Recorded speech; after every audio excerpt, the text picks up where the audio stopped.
Okay? He's coming. He's coming. He's coming. He's coming.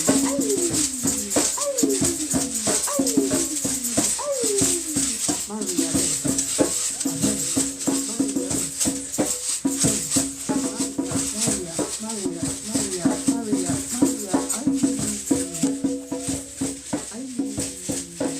Artists. Be one. Be open.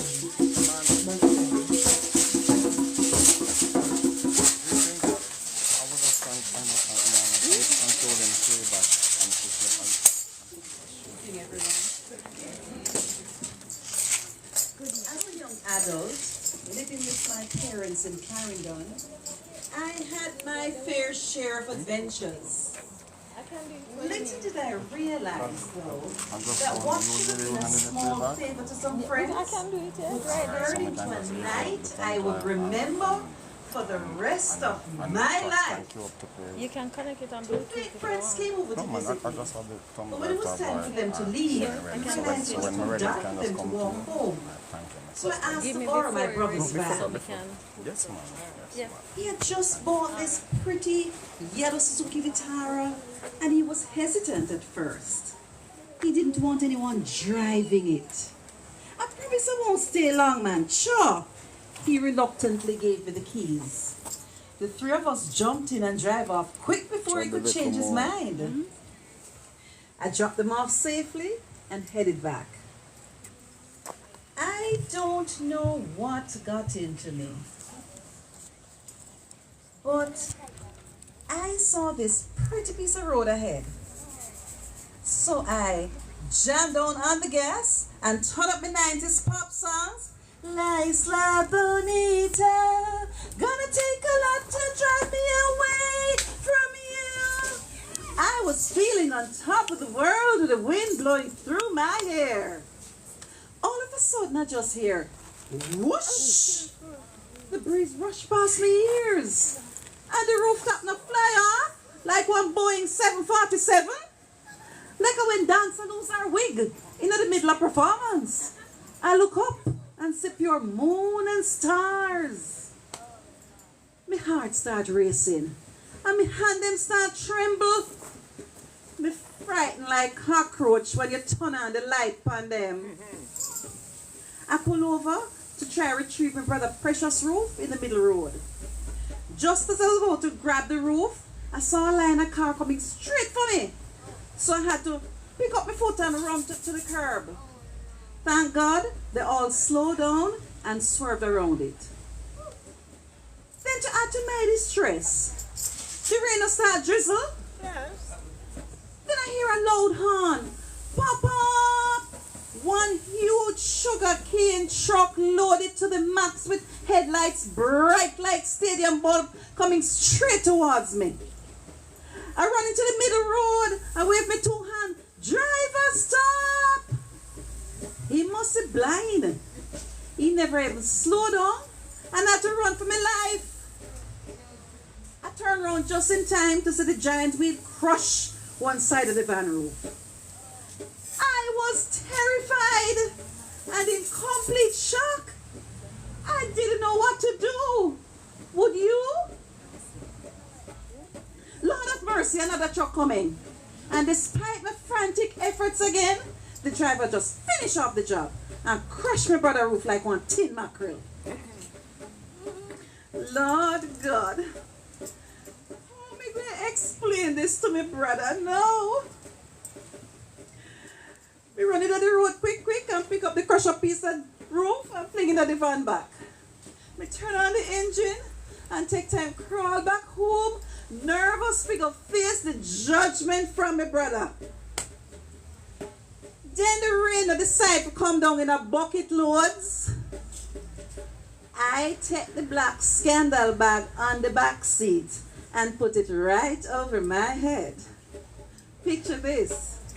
A nice young lady like me, wet like a rat, driving a crisp Suzuki Vitara, without roof, with a scandal bag on her head. This was a bizarre experience. It was horror, yet amusing. horrifying and amusing. I take time screeching towards the house, hoping to park the van quietly and slip inside. So I turn the backrest and lean back as low as possible. Hide, you know. Just as I park. Now my brother that, right over the passenger side, mad like one wet rooster. His face twists like elastic band, and he hear him blaze like lightning. He looked at me, and before he could have said anything, I fly out of the van like a madman and start running at the dark, rainy night. Him gallop after me, running, fighting. What in heaven's name you do to the roof? It's not me! It just fly off! That's because you drive too fast. You also think you're a race car driver. Give me the key. So we turn around and me fling the key in. So because me turn around, the key lick him in my head and me buck me foot on a big stone. Then him jump over me, King Papa lick, Jackie Chan style. You ever hear them a madness in all your life? I get up first and slip through a side door and run right into my parents. Them burst out laughing. Then I realize that I still had a scandal bag on my head. Eventually I found out that my brother had washed the van that morning but had forgotten to replace the removable roof properly. As I reflect on that chaotic night, I realize that some of the most unforgettable adventures can also be the most humbling. Be careful how you borrow people's vehicle, and check it carefully before driving. But most important, don't leave home without your scandal bag, just in case. I'm Maria Barrett, and my story was Fantastic Voyage.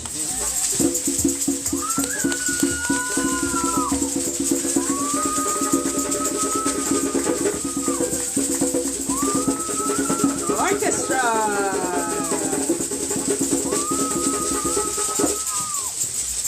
All right. Maria, Fantastic Voyage. Nice, see? I want to learn from that. Always have a scandal bag. Check your rooftop. Check your rooftop. You see you? Brilliant. Don't borrow people vehicle, right? If you don't know how it's still on the take time drive on the road. Please and thank you. Alright, so up next to the mic, we will welcome a prolific, prophetic, amazing, fantastic, I can't find no more adjective to describe this beautiful mind. Please welcome to the stage, Prophet! All the way up.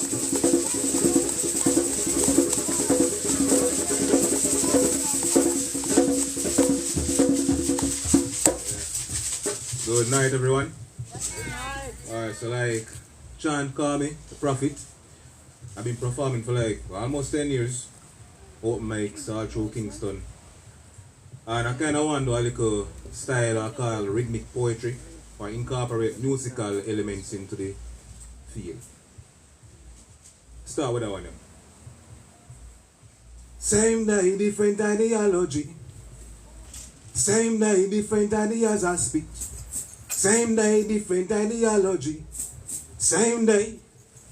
I know what it feels to be perceived as being weak within society. I tame my beast, attack morality, and me a wrong from tree. It's black, you see, whips up on the skin, the fleshly part of me began to scream with ease. When I was attacked my feet, my blood had split a bit, could not believe this. I'm rocking in and out of consciousness, the witches and your friends, my enemies be them, my family witnessing something that was deemed as a traumatic event. Same day, different ideology. Same day, different ideas I speak. Same day, different ideology. Same day.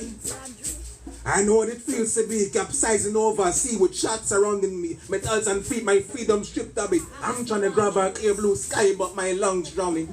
Now look at me fading out. I'm seeing death again. And the first blood was still created attraction, razor sharp upon my fleshy self. I'm feeling divided, spread an Atlantic. My can just spread an Atlantic. It a third and same day, different ideology.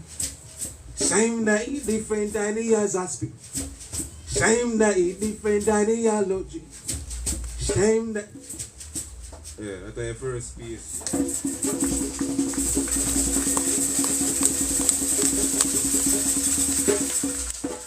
And that time, I low key because I didn't realize that I'm stepping in. Yeah, man.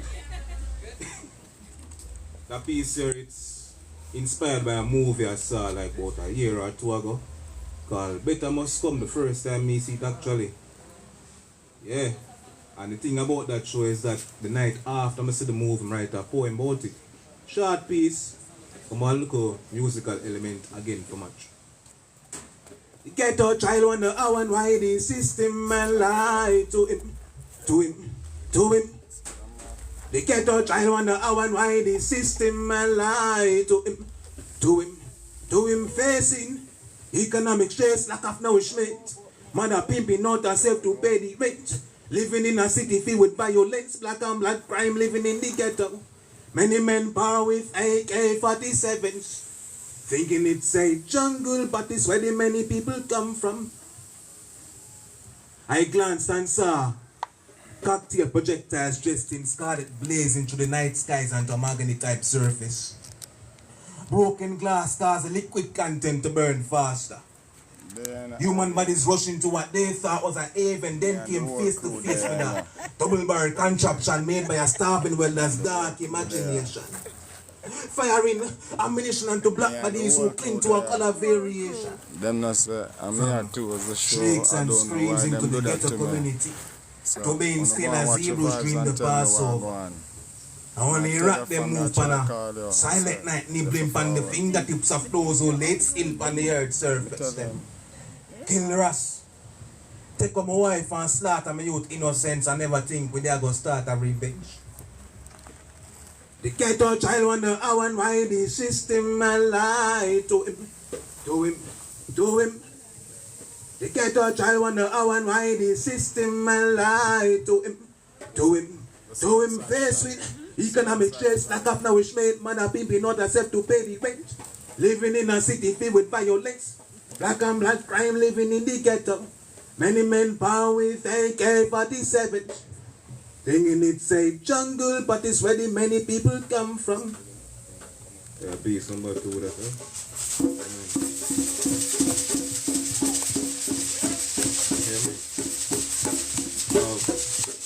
One more piece. Hopefully remember it good. Entitled, no, exactly, Sticky Finger Picking. Sing a simple song while sweat stream along the brow. The swish of whips had broken the silence upon the ground. Sticky finger picking, standing still and wishing under a day star called the sun. Master sat under a shade, a cure for the heat of the day, sipping on lemonade, stating that life was great with a smile on his face. I scoffed. He looked at me from a distance and asked, boy, what you thinking? Mutilation was the physical action I was praying. My Negro spirit was not compute for my violent notion. I rather lay my diction and pleasing his wife. Boy, what you thinking? Was repeated, proceeded to shock and jive before it leads to a confrontation and me waiting, wait. At the end of my performance, I whispered under breath, you blasted white bastard. He looked at me with contempt and dared me to repeat. I stopped and dropped my shattered feet. Cotton bars were rolling deep. Out of my lips, I professed the words that God had manifest that said, 2 masters in the midst, one whom I shall kill. He woke to see his body stretched on a limb, blood on the leaves leaking beneath me, standing still, watching the imagery claiming, Most High, please protect me from vicious enemies that want to destroy this black body. Sticky finger picking. Yeah.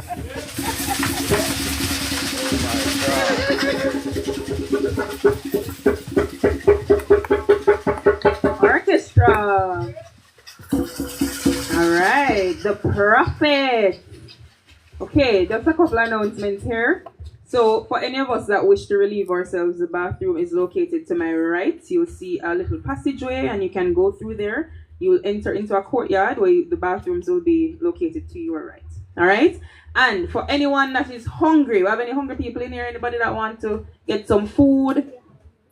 All right, maybe as the show progresses. But there is fried fish and fries that is available at the bar. There's also natural juice. You can get beer. You can get water, soda, all of these wonderful things. Yes? All right. Now, Prophet, a while ago. Sorry? Oh. Prophet just now gave his little backstory. And I want to give a little bit of mine. Yes? I'm Chant. I'm a poet. I've been writing for close to 10 years now. And I just want to say something. And this piece is called I'm a Writer. Yes? We can get little, please. Thank you.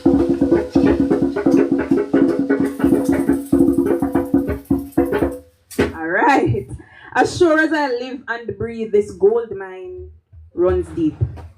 And the more that I seek is the more that becomes revealed. The more revelations I receive, hot off the heavenly press, and I give freely of all these gems. For man could never provide my recompense.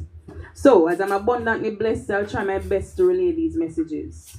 For it is also through this that I receive my own healing. But believe me, I know I speak on behalf of all the writers here. Believe me, it is both a blessing and a burden to feel everything so deeply. For some things that would otherwise been seen as fleeting, for me, usually takes on many meanings. And it's taken through the many painstaking, extensive filters of my wild mind, felt on many levels and sub-levels of depth. It's truly amazing I haven't gone completely crazy yet. My inferences and observations of the plagues that continually cripple our nation are primarily what most of my transcriptions are based on. Now, secondary to this, I love to contemplate life and all these beautiful things, for balance is and always has been paramount to my sanity. I wield valiant words of wit, grit, and radicalism as I humbly attempt to complement this age in which I was animated. Now, at 16, I began this interesting journey, chanting words of prophecy that at the time I had no business conjuring. I am woman. Now, naturally, my peers would have thought me to be crazy. And my parents would have just deduced I was enforced or a picnic. But my creators knew exactly what they were doing with me. I'm a writer. And I'd be remiss if I introduced myself and failed to mention this. Now, aside to my many other unbridled titles, I am a writer with words that will last many lifetimes. Syllables that burn in the sight of a paganistic mind's eye, and sounds that resound in the crowns of every living, breathing being. I'm in a constant state of receiving from whom these words were first conceived. And so, even though I am a vessel, I am the vessel used to transpose or compose these collective thoughts that were transposed in my dome. I am nothing but a temporary instrument, meant to be a conduit of consciousness for whom these messages are intended. But for now, that's where I leave it.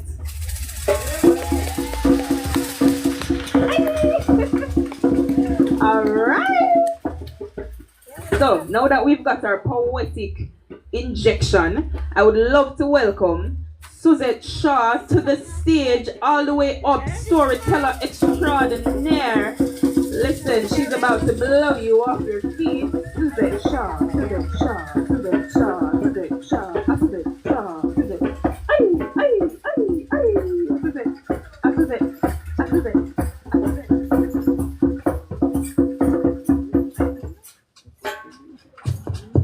Good evening, everyone. It was summertime, and my cousin Janet was visiting from England. And at 8 years old in Jamaica, your foreign cousin a come, that was a big deal. And although she was older than I was, we were close. So one Sunday, when we were dressed up in our best goating outfit to walk through the neighborhood, we passed by this river that was like a hop, skip, and a jump from my house in Ensom City where I grew up. Janet, she decided she want to go swim. No, I know my parents wouldn't allow that. So we sneak back home, push our swimsuits through the window, and like some real secret agent, walk back down to the riverside. It was 7 of us. My 4 siblings, Janet of course, and my neighbor Johnny. To be honest, everybody could swim except for me and my baby sister. When we got to the riverside, I found a rock. I was on the rock having a great time dancing and watching everybody splashing around. When my neighbor decided to make the devil use him and push me into the water. We go down, me fat like a fish, the outer ear without water, come up back to catch my breath just to be pulled down again. On the 3rd trip down, me say, yes, Papa Jesus, me dead. Me know me see St. Peter at Pearly Gate. And that was when my eldest sister grabbed me out. And I came up shaking like a leaf, terrified for my life. But before I could even recover, we heard, "How are the backside of you doing in there? Oh, you come out of the dirty water right now." It was my Auntie Myrtle, Janet's mommy. We had gone missing for so long, she came to look for us. But in my half-drowned state, I was double shocked because I'd never heard this woman speak nothing but the Queen's accent. Suzette, darling, can I have a cup of tea, please? So you can imagine my shock when I heard her behaving like that. Anyway, needless to say, the once pretty clear Jaiku River favor Milo tea. And as we Jamaicans would say, Jaiku put on him khaki. Now, from that incident, I afraid of water like puss. Any large body of water, I stayed far from it. And this fear continued during my teenage years and my adulthood. I just stayed far from water. Now, I developed rheumatoid arthritis as it runs in my family. And on one of my trips to my herbalist, she said to me, "Suzette, you go to the beach regularly?" "No, my dear. Me afraid of water like puss. Water don't see me. Besides, I swim like brick and I dive like lead." "Suzette, you need to go to the beach." The seriousness in her voice drink. "Suzette, when you go to the beach, you don't have to go in the water. You can stay right on the sand. Benefit from the salty air, which will clean your lungs, clean your body. The sun is great for your bones. Suzette, you need to go to the beach. It is healing for your soul." The way she said it, it was then I decided I'm going to start going to the beach, but I wouldn't go in the water. So with my friends who are high on life and who love water, every week I would be on the shoreline watching them in the water, splashing around, having a great time. And I'd be watching them like me I watch a movie at Carib. Or sometimes I'd be talking to the juice man on the beach, Stammer, who always have an encouraging word for everybody who walked on this beach. Either giving me a free juice or just trying to encourage me to go in the water because he know I'm afraid of water. So one Sunday, when I was sitting on the shoreline, of course, Stammer walked up to me with a bottle of juice. "Take this. But why you drink this and build your confidence? We're going out the water." Wait, you notice my afraidness again. "Stammer, what is the juice?" "Don't worry about that." I drank the juice. The water too calm and nice. You just sit down right just come in at the water. "Stammer, you know me nervous and you know me not like water. Too much big strong back man there to make anything happen to you. You're safe." I got up, started to walk a little and I felt good. But my head started to feel dizzy. "Stammer, how are you putting on the juice?" "Beer good things for the body. And a tubes, a red label wine." Well, it must have been the red label wine. Because as some start get confidence now, I start walk out to the beach with Stammer and hold my hand. By this time, My friend them in the water and everybody's like, come Stu, come in the water, nothing happen to you, come in the water. Again. And although my heart had beat out on my chest, I felt like how Peter the disciple felt when he had his eyes on Jesus with stomach hole in my hand. But then, me go look cross and me see this big vast of water just looking at me and catch my friend. Don't look over there, so. To look on your friend them and cheer for you. To look on the people them in the water and cheer for you. Surplus, we are go up in the next couple And minutes. it was in that Alright, moment the fear started to leave my body. I felt different and I felt calm. The water felt nice on my skin and the chairs just felt like this nice safe life jacket. So from that day on, I realized that when you have your friends around you and the people on the beach who really care about you, you can overcome your fears and you can reach to your full potential in life.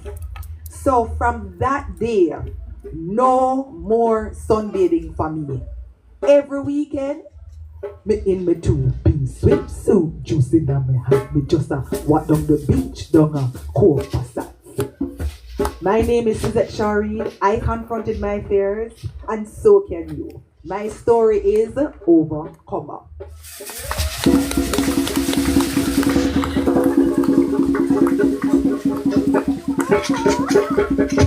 Orchestra!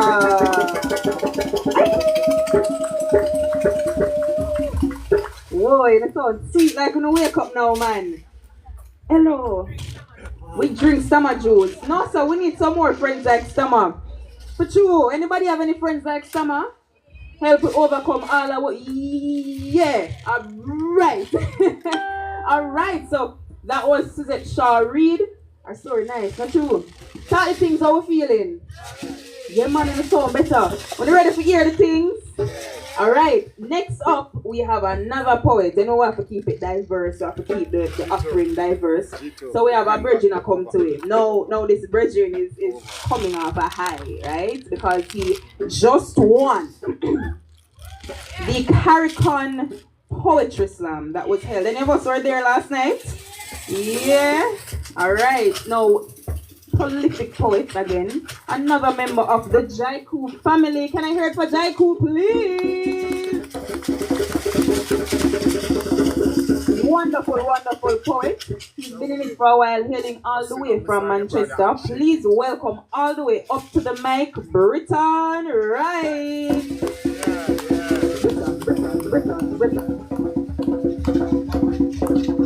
Yo, give thanks. Start the things. Blessings. Pleasure to be here amongst our poetry family, isn't it? Enough man will never get the chance for yam. Homemade guava jam or broad bean, chicken soup and yellow yam from the shell of a calabash. Enough man will never experience the joy, the liver, figure river, go bathe and take a one splash. Enough man will never witness a ram dance or session or get fishy reggae music utilized as a weapon in the form of a sound clash. Enough man never grow up playing marble, cricket and mumalashi. Enough man lifestyle way too posh and flashy to share the front seat of a taxi. Enough man don't know nothing about Stucky, Dolly House, or why we used to beg, plead, and borrow out, cree. Enough man we never get for free the simple joys of the world from the limb of an East Indian mango tree. Enough man would have run wild, like when the German assassin did set Django free. If them could have lived like we, yeah, enough man I know what we mean when we say that a jacket or in my boops. Enough man never get to run off and say oops when them distract a black sister and tea for one chips. Enough man will never live for chop a jelly and turn that time head till him belly full. Enough man will never pull a woman close for a wine while the lyrics of a berry some man track a painter pretty provocative picture in their mind. Enough man don't know say coconut make gizzard, or the fact that them cut it in half in order to add flavor and spice to a nice pot of rice and peas. Enough man wouldn't get it. Who would eat the last piece of pudding? Drink off the last glass of sorrel, or the quarrel over the last pretty shirt in at the bottom of the barrel. Enough man wouldn't understand the simple little pleasures will come with being a Jamaican, a Jamaican, a Jamaican. Enough man.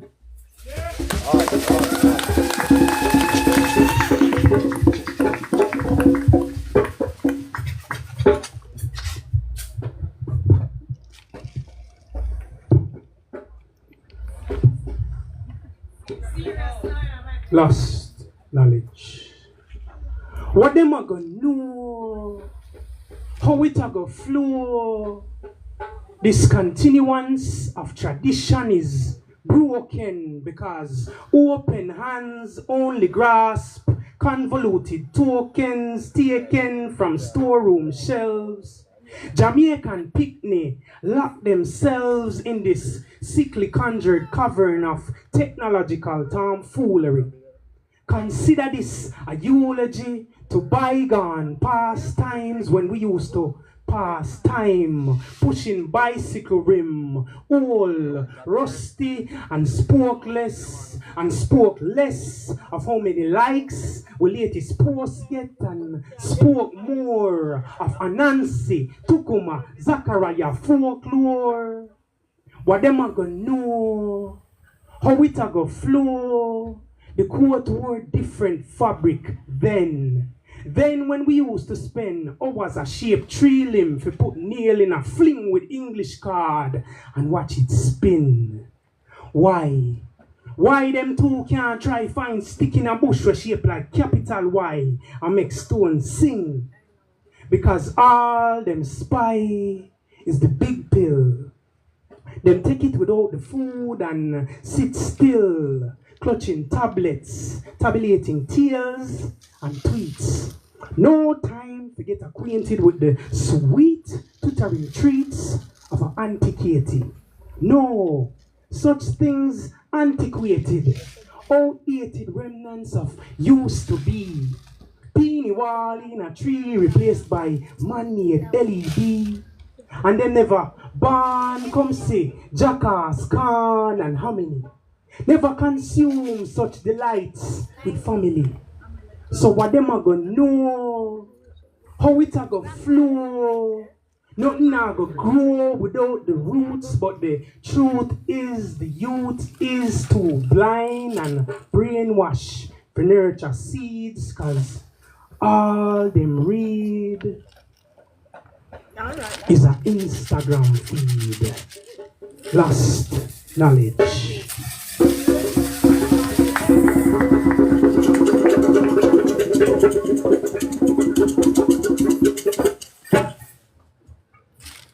Said I don't know if I'll be there, if I riverside, baby. But I know I wanna take you somewhere tonight. Girl, I don't know if I'll be there, if I riverside. But I know I wanna take you somewhere tonight.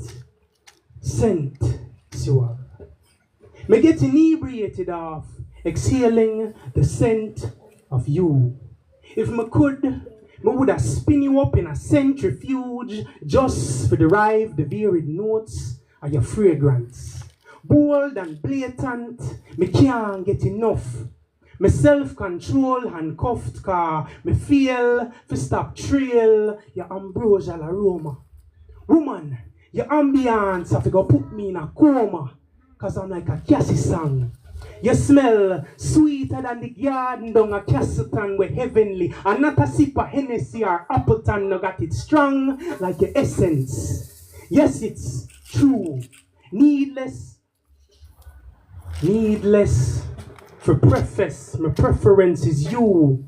And if you ever let me through this gate and make we do this date, guaranteed me woulda lose this state of blue.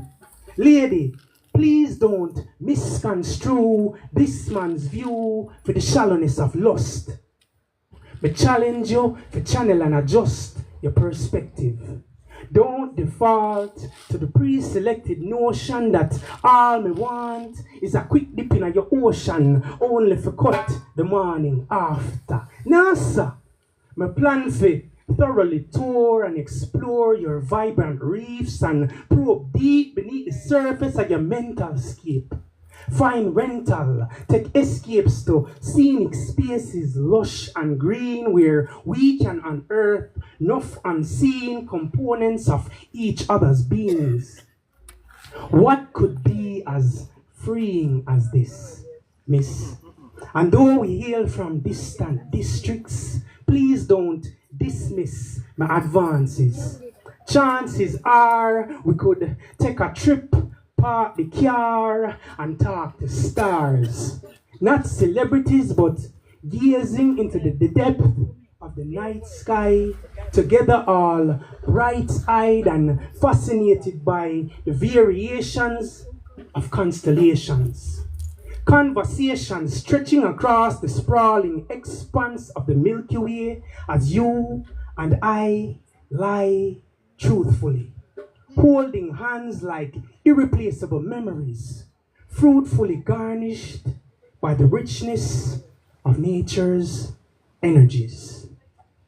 Said I don't know if I'll beach or if I riverside, but I know I wanna take you somewhere tonight. And girl, I don't know if I'll beach or if I riverside, but I know I wanna take you somewhere tonight. Give thanks.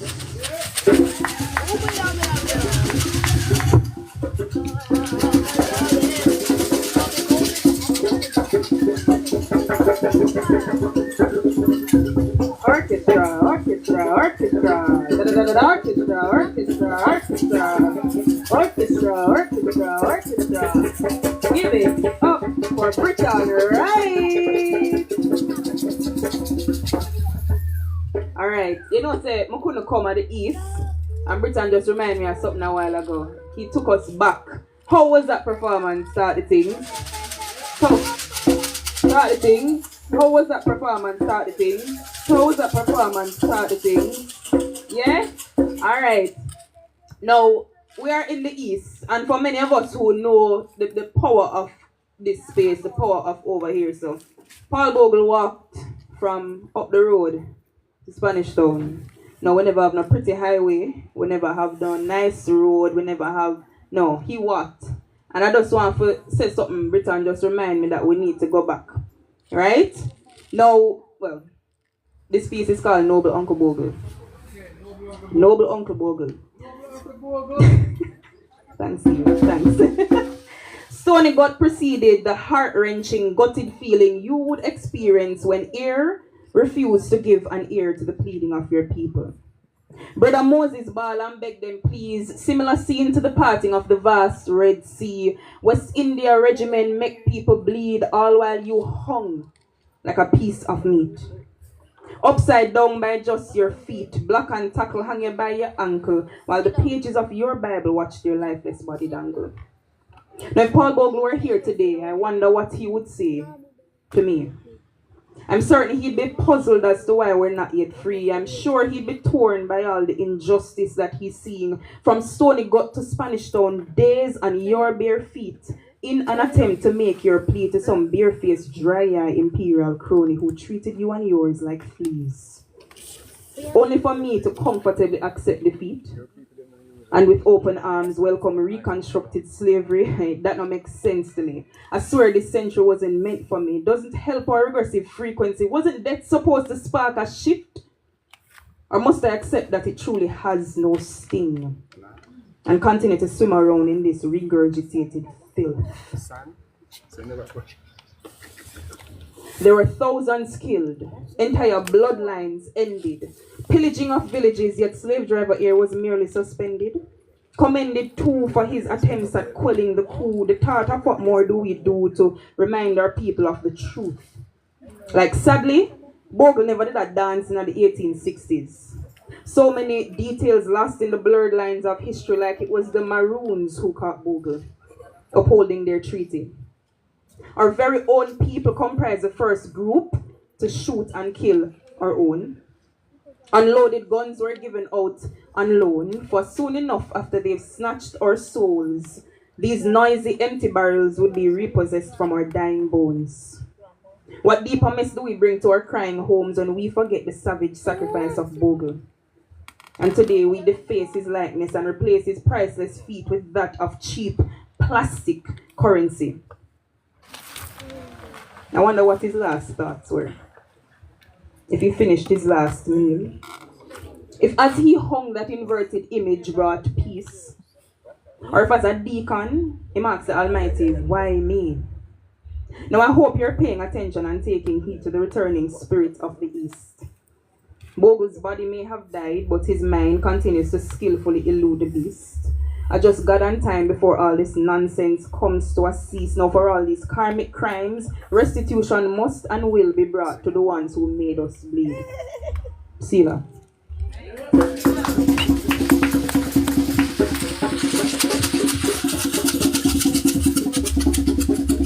All right. Back to hosting duties.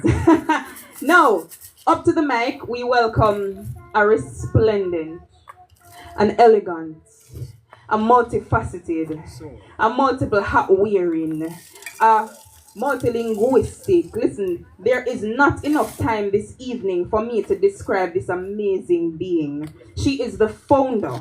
She is the brilliant mind behind. Come on, you know me I talk. She is the wonderful, the one, the only. Now, orchestra.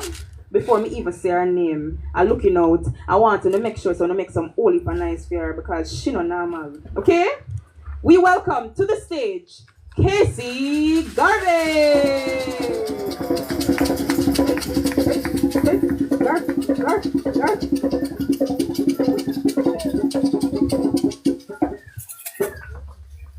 I want us all to close our eyes and listen to the waves. December 3rd, 1794.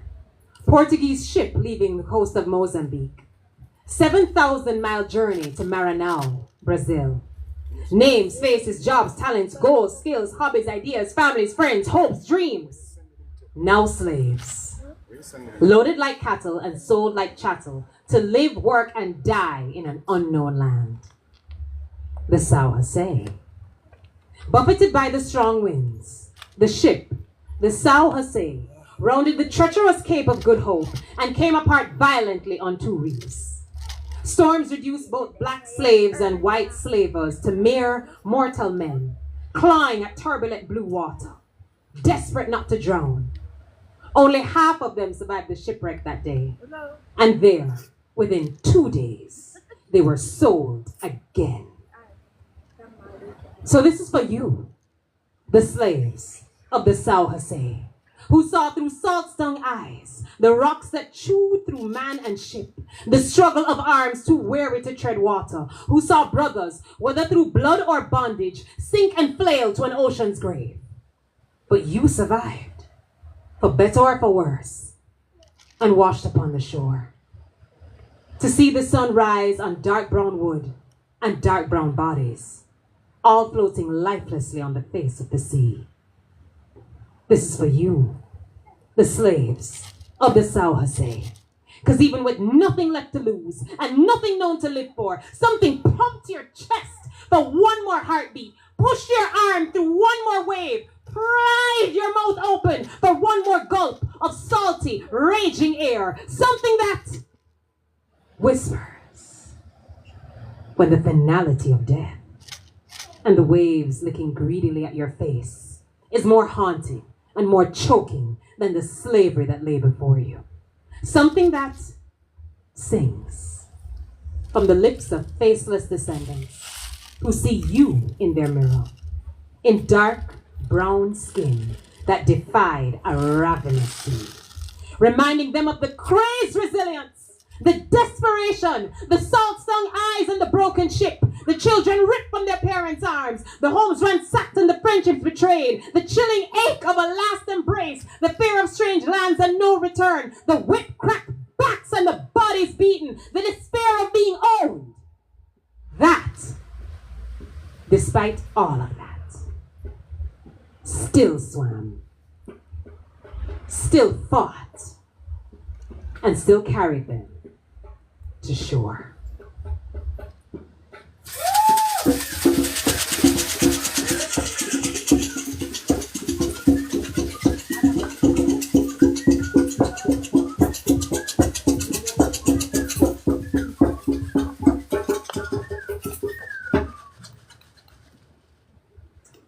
Good evening again, everyone.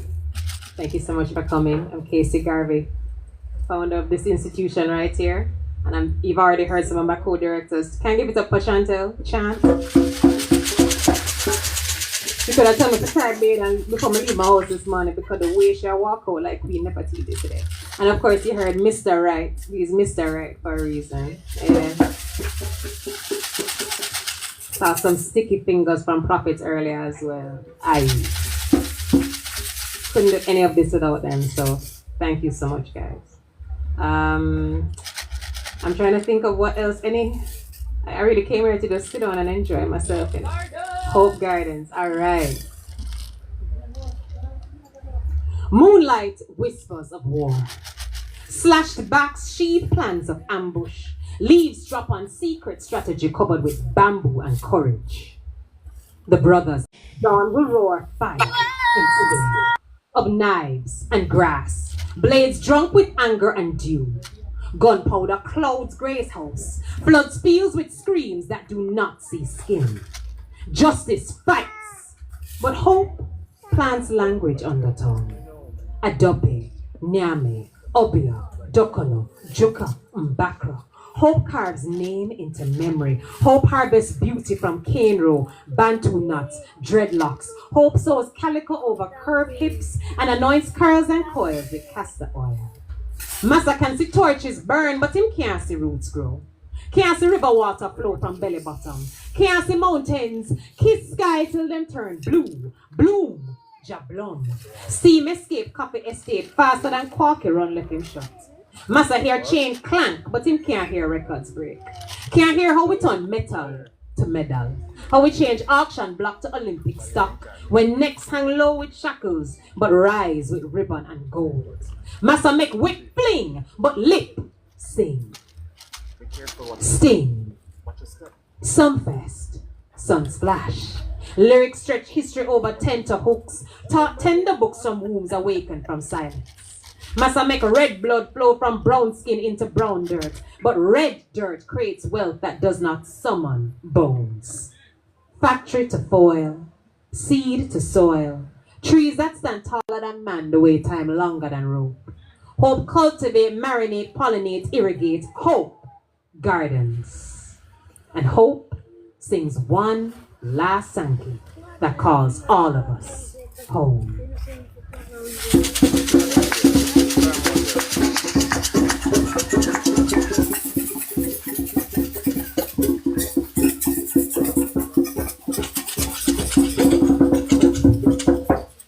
All right, Casey Garvey, everyone, our founder, our amazing mind behind this all here that you see and all that you have seen for the past week. As we all know, again, last week, this entire week has been celebrated as the inaugural Kingston Poetry Week.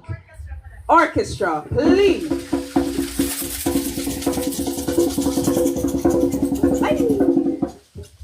Yes.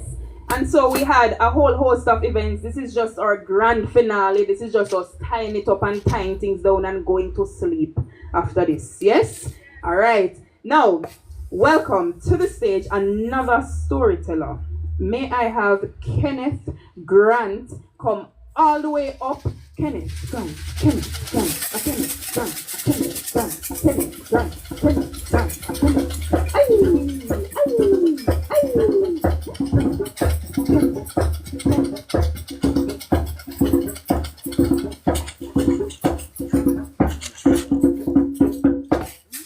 Good evening, everyone. Good evening. Back in high school, I was a very shy person. You could say it's me invented shyness. As a matter of fact, if you were to look up the meaning of shyness in the dictionary, you may see my picture. Seriously though, back then in high school, I had a whole lot of girlfriends. But the interesting thing was that they were not active participants. It was all going on inside my head. Honestly, I was downright insecure, just plain unsure of my worth in life. Okay, when I was in first form, I was attracted to this girl, but she never knew. In second form, she was looking real finer, and I liked her even more. So, in third form, the shyness didn't leave me, but I decided I was going to tell my good friend Gilly about the secret crush I had on this girl. Lo and behold, the very next day, Gilly swooped down like a vulture and moved in on my girl. And before you know it, the entire class accepted the fact that they were now a couple. I felt betrayed, stabbed in the back. I had Judas for a friend. How could my bona fide brethren do something like that to me? I wanted to beat him up, you see, but instead, I suffered in silence. Secretly though, I dreamt of slight tackling him during PE and hurting him. From that day, I decided never again to share my secret with anyone. And for the rest of that school year, I lost myself playing football. Turned out I was pretty good playing defense, and that sort of built up my self-esteem. One evening after playing a game, in which I did pretty well, I was walking to the bus stop, feeling good about myself. I heard a shout from behind, "Granty! Granty!" Looking behind, I saw two of the finest looking girls from the second form hurrying up to catch me. No, I didn't really know these girls, but before I could even answer, one girl blurted out smiling, "Hey, we were at the game, and you were one of the stars." But my girlfriend here, she's too shy to tell you, but she likes you. The girlfriend broke out with the most beautiful smile. But of course, I was still shy. I never know whether I should run or faint. So I just gave her a half smile and kept on walking. Then I remembered, in fifth form, yes, the girl with the low-cut hair. She had curves more than Mount Rasa. I tell you, you would say she's a natural beauty. My friends them say she had a Pentecostal type of look. No, one Friday afternoon, a group of friends and I were standing outside the geography classroom waiting on the teacher. Lo and behold, she appeared like a vision descending from the heavens. The Pentecostal girl coming up the stairs. So I decided there and then to make a beeline into the classroom before she got to where we were. But guess what? Fear overtook me and my foot refused to move. My hand felt as if it was stuck right to the grill, and I was fastened right there, whether I wanted to or not. I almost fainted when I heard Big Mouth Carlton saying to the girl, "Hey, you know my friend Kenneth here, he likes you." I wanted to disappear, the earth to open up and take me in. But instead, I stood there, paralyzed. The girl flashed me a lovely smile and walked on. And that was it. Nothing came of it. Unfortunately, I left high school, still admiring girls from a distance. And I started wondering if the good Lord was preparing me to go into the ministry. Then in May 1991, I went to the credit union, get a loan to purchase my first car. The sun was really hot, but when I went into the building, the temperature went sky high because there she was, sitting behind the desk, her hair pulled back, the most beautiful face I've ever seen. And her eyes, my heart started to do the flips. So when the credit union didn't approve the loan at the same time, I wasn't worried because it gave me a chance to call back several times. So this is me on the phone the third time. Hello, I'm following up on a loan for Kenneth Grant. Oh, you're the short guy they were giving the one around the other day. No, my sister, I'm not perform yet. Them not say I'm me for close the show, but me I tell them say me don't want to close the show, my sister. Mr. Grant, your loan is approved. You can pick up your check. Without even batting an eyelid, I burst A storyteller, I'm a storyteller. Would you like to go see a movie this weekend? It's my treat to you for being so helpful. I held my breath. There was a hush. Then I heard, okay, I'm game. 30 years later, here we are still together. I did get my girl. And it goes to show that everybody takes a little while to come out of their shell. My name is Kenneth Grant. Title of my story is Loving You from a Distance. Amen.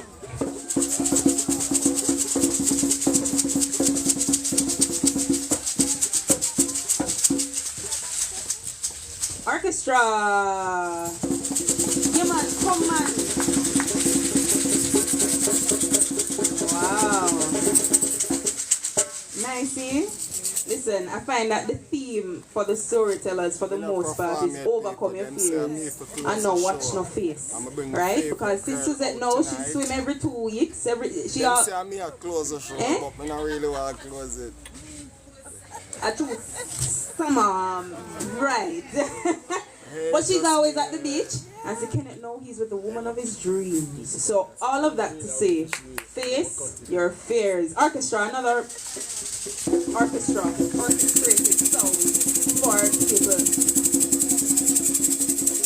Yes, all right. While we wait on the rest of us to set up, y'all gonna hear me say another piece. Yes. Fallacious realities construed to interrupt consciousness construction.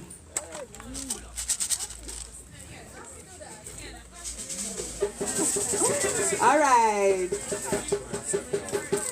Fallacious realities construed to interrupt consciousness construction. Imitation in the form of misinterpretations. Limitation come with skewed intention. Come for take a high redemption. Come for speak is spokey but not serve no true function. Swimming around pools of intellectuals, theoretical professionals. I hope you're listening. Because see, too much things are go missing. Too much sins unwritten. Too much favor and pardon. Too much uncalled for assaulting. Sick for take the cash and run right up under imaginary monetary fund. You sick for think my stash are done, so you scheme and find a next gun. A next son for carry down a station. Good. I think I have everybody's attention.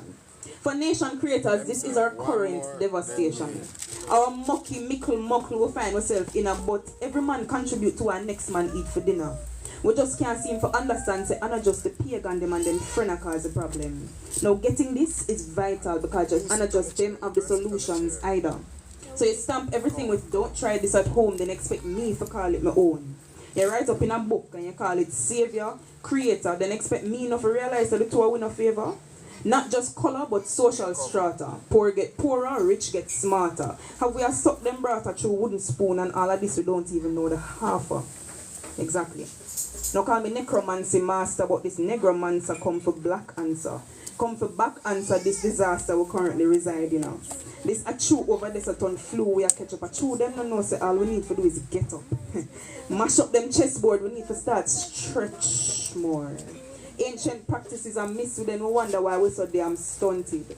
Dancing to our demise like it's a fun thing instead of gathering and hunting.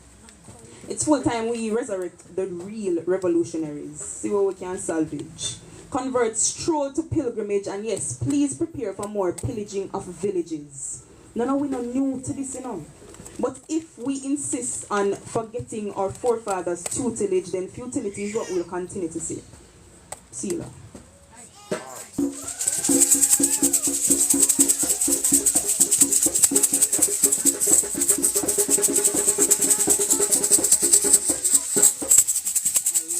For another show with a breakout in dance, but it's not that kind of party. Alright, so our next guest here will have up on this wonderful mic is another storyteller. And I mean, aren't we all storytellers in our own form, in our own way, right? Please welcome to the stage, this is an award-winning author, okay? This man is known by so many of us in this audience and has so much to bring to the stage. Please welcome, don't sit down, Kwame McPherson, all the way up. Kwame,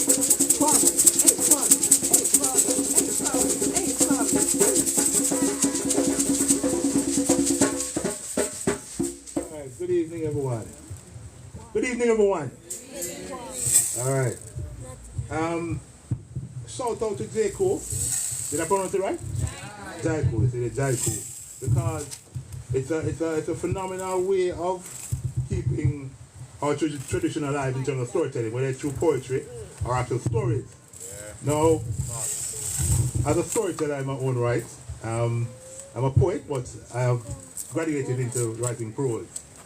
And even though Santa didn't share, yeah, I'm the first Jamaican to win an International Writing Award a couple years ago.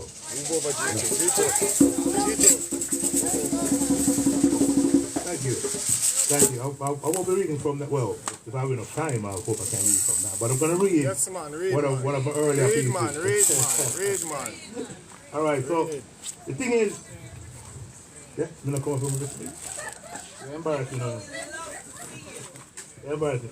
The thing is, with Women's Month, you know, I mean, this is celebrating women and the tradition of storytelling. And I love the piece about Paul Bogle. I must write a short story about that.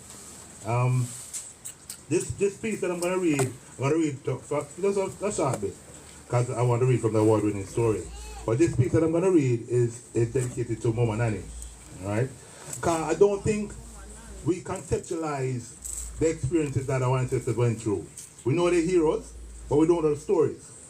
You understand? So I fictionalize a story about Mama Nanny, all right, and the interaction that she would have within a group of people when she first came on the scene. So this is my perspective of Mama Nanny being present, all right. So it's titled Mama Nanny. This is from my second short story compilation called Yard Vibes, and all the stories in here are Jamaican stories, and with Jamaican patois.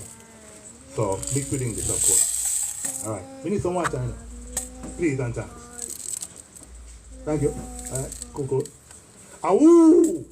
Awoo! The sound rolls through these valleys, echoing off green-covered hills. A deafening bang horn reverberates through the air like the unseen breeze moving through the trees and bushes. Scared by the noise, a black cloud of frightened, screeching Barbie dog raced towards the heavens, surging across the Portland landscape, lost over another emerald hill.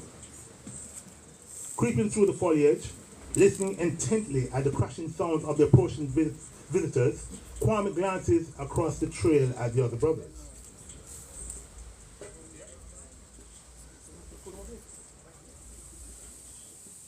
Kwame, creeping through the foliage, listening intently at the crashing sounds of the approaching visitors, Kwame glances across the trail at the other brothers.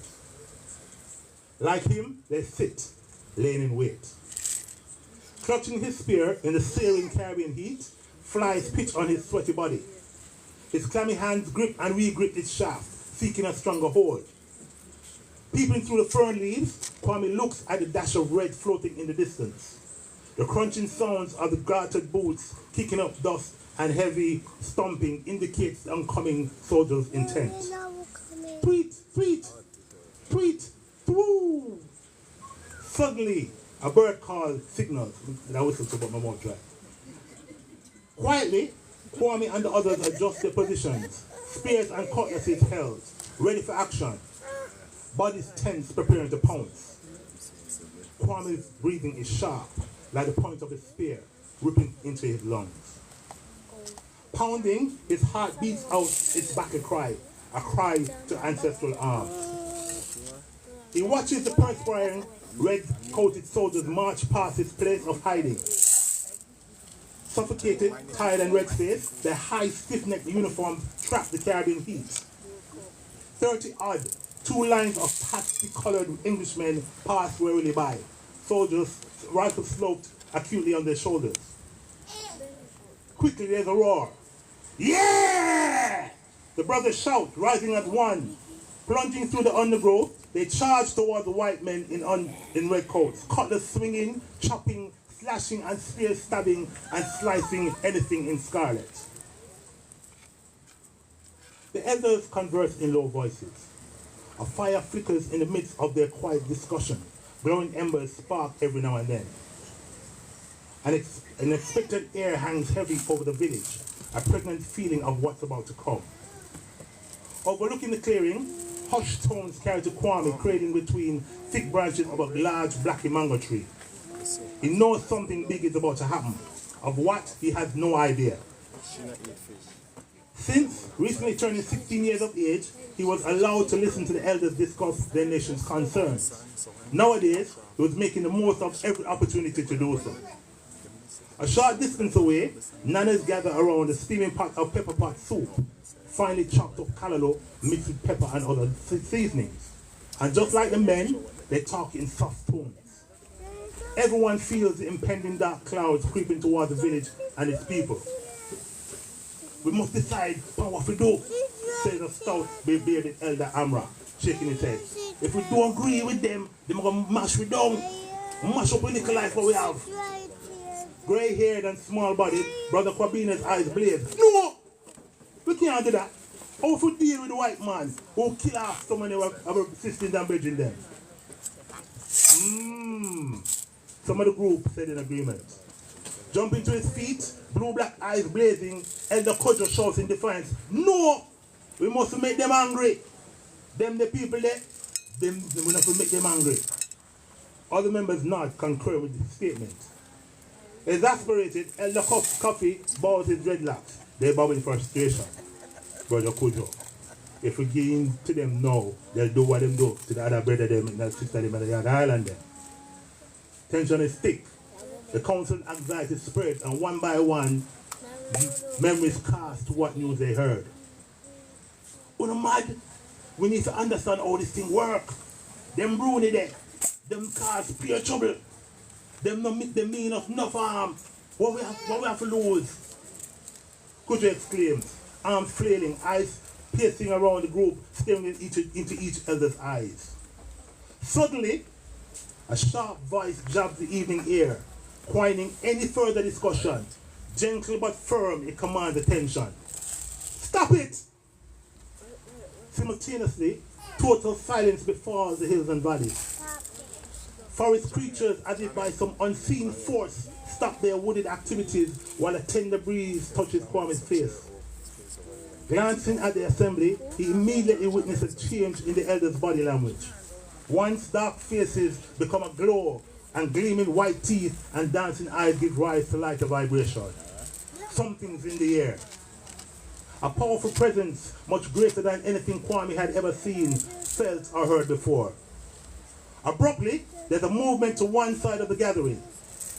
Slowly, a tall and elegant African woman steps into the clearing.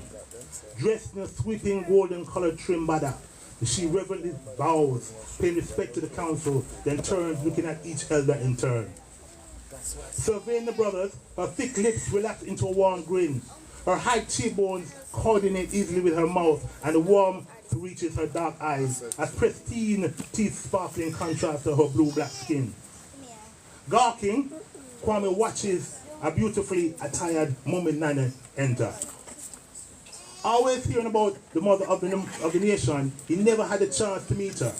Previously, whenever she was in the village, he would be elsewhere, mainly having fun with his young friends, playing in the nearby caves or Crystal Blue River. But on starting the next phase of his rite of passage journey, everything changed. No longer a child, his responsibilities and his priorities altered like other coming of age, able-bodied young men. And one of his tasks was to defend the village and the nation. And these days were difficult ones for the Maroons. Even so, he thanks the ancestors for growing him in this village, on this day, in this time. This, his first meeting with the patriarch of the people, blows his breath away. Brothers, want to know what will happen if they give to these people a chance? Spreading her hands wide, Kwame swears he feels power leave her palms, reach and tickle his gut.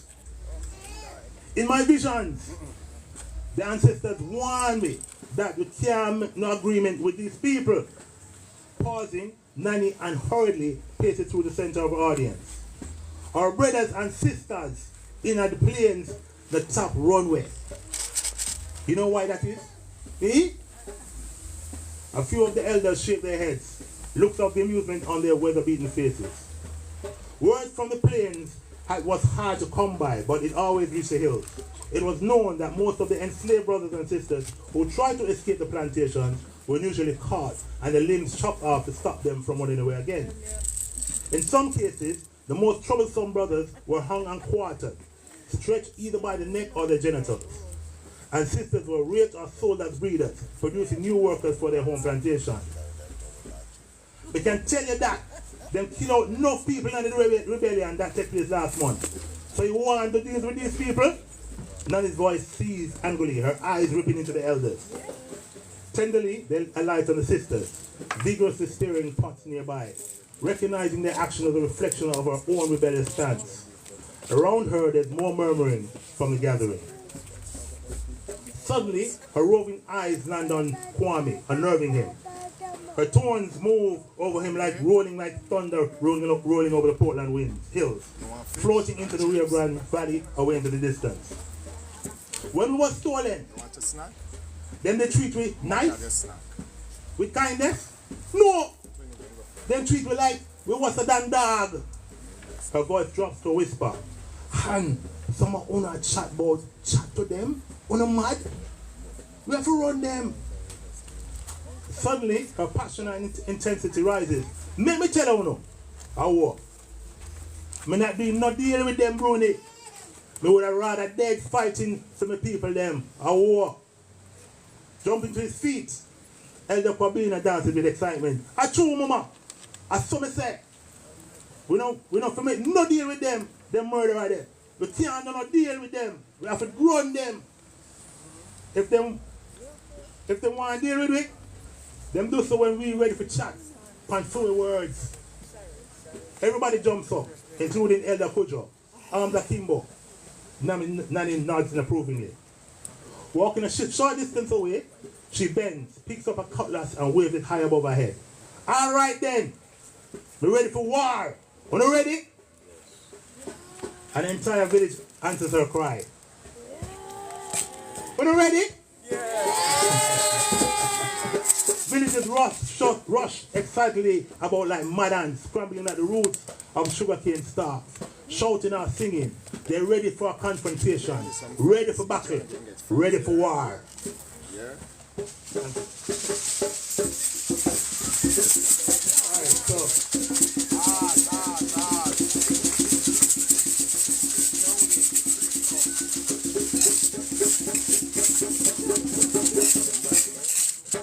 Alright, so that was the first part. There's more to it. But I wanted to share that particular story. There's many stories in that book actually. But that particular story has a resonance in terms of understanding and fictionalizing what could have happened at a particular time in that particular space and what our ancestors probably went through. I think sometimes when we think about our ancestors, we don't think about the stories. And I don't think they're shared enough. Tonight, you're getting a lot from prose as well as poetry. So we're trying to, we're keeping the tradition alive, where we keep the oral tradition alive, we keep the written alive, and so that everyone can understand who we are as a people. Alright? So, this second one, or this second piece, is from my award-winning story.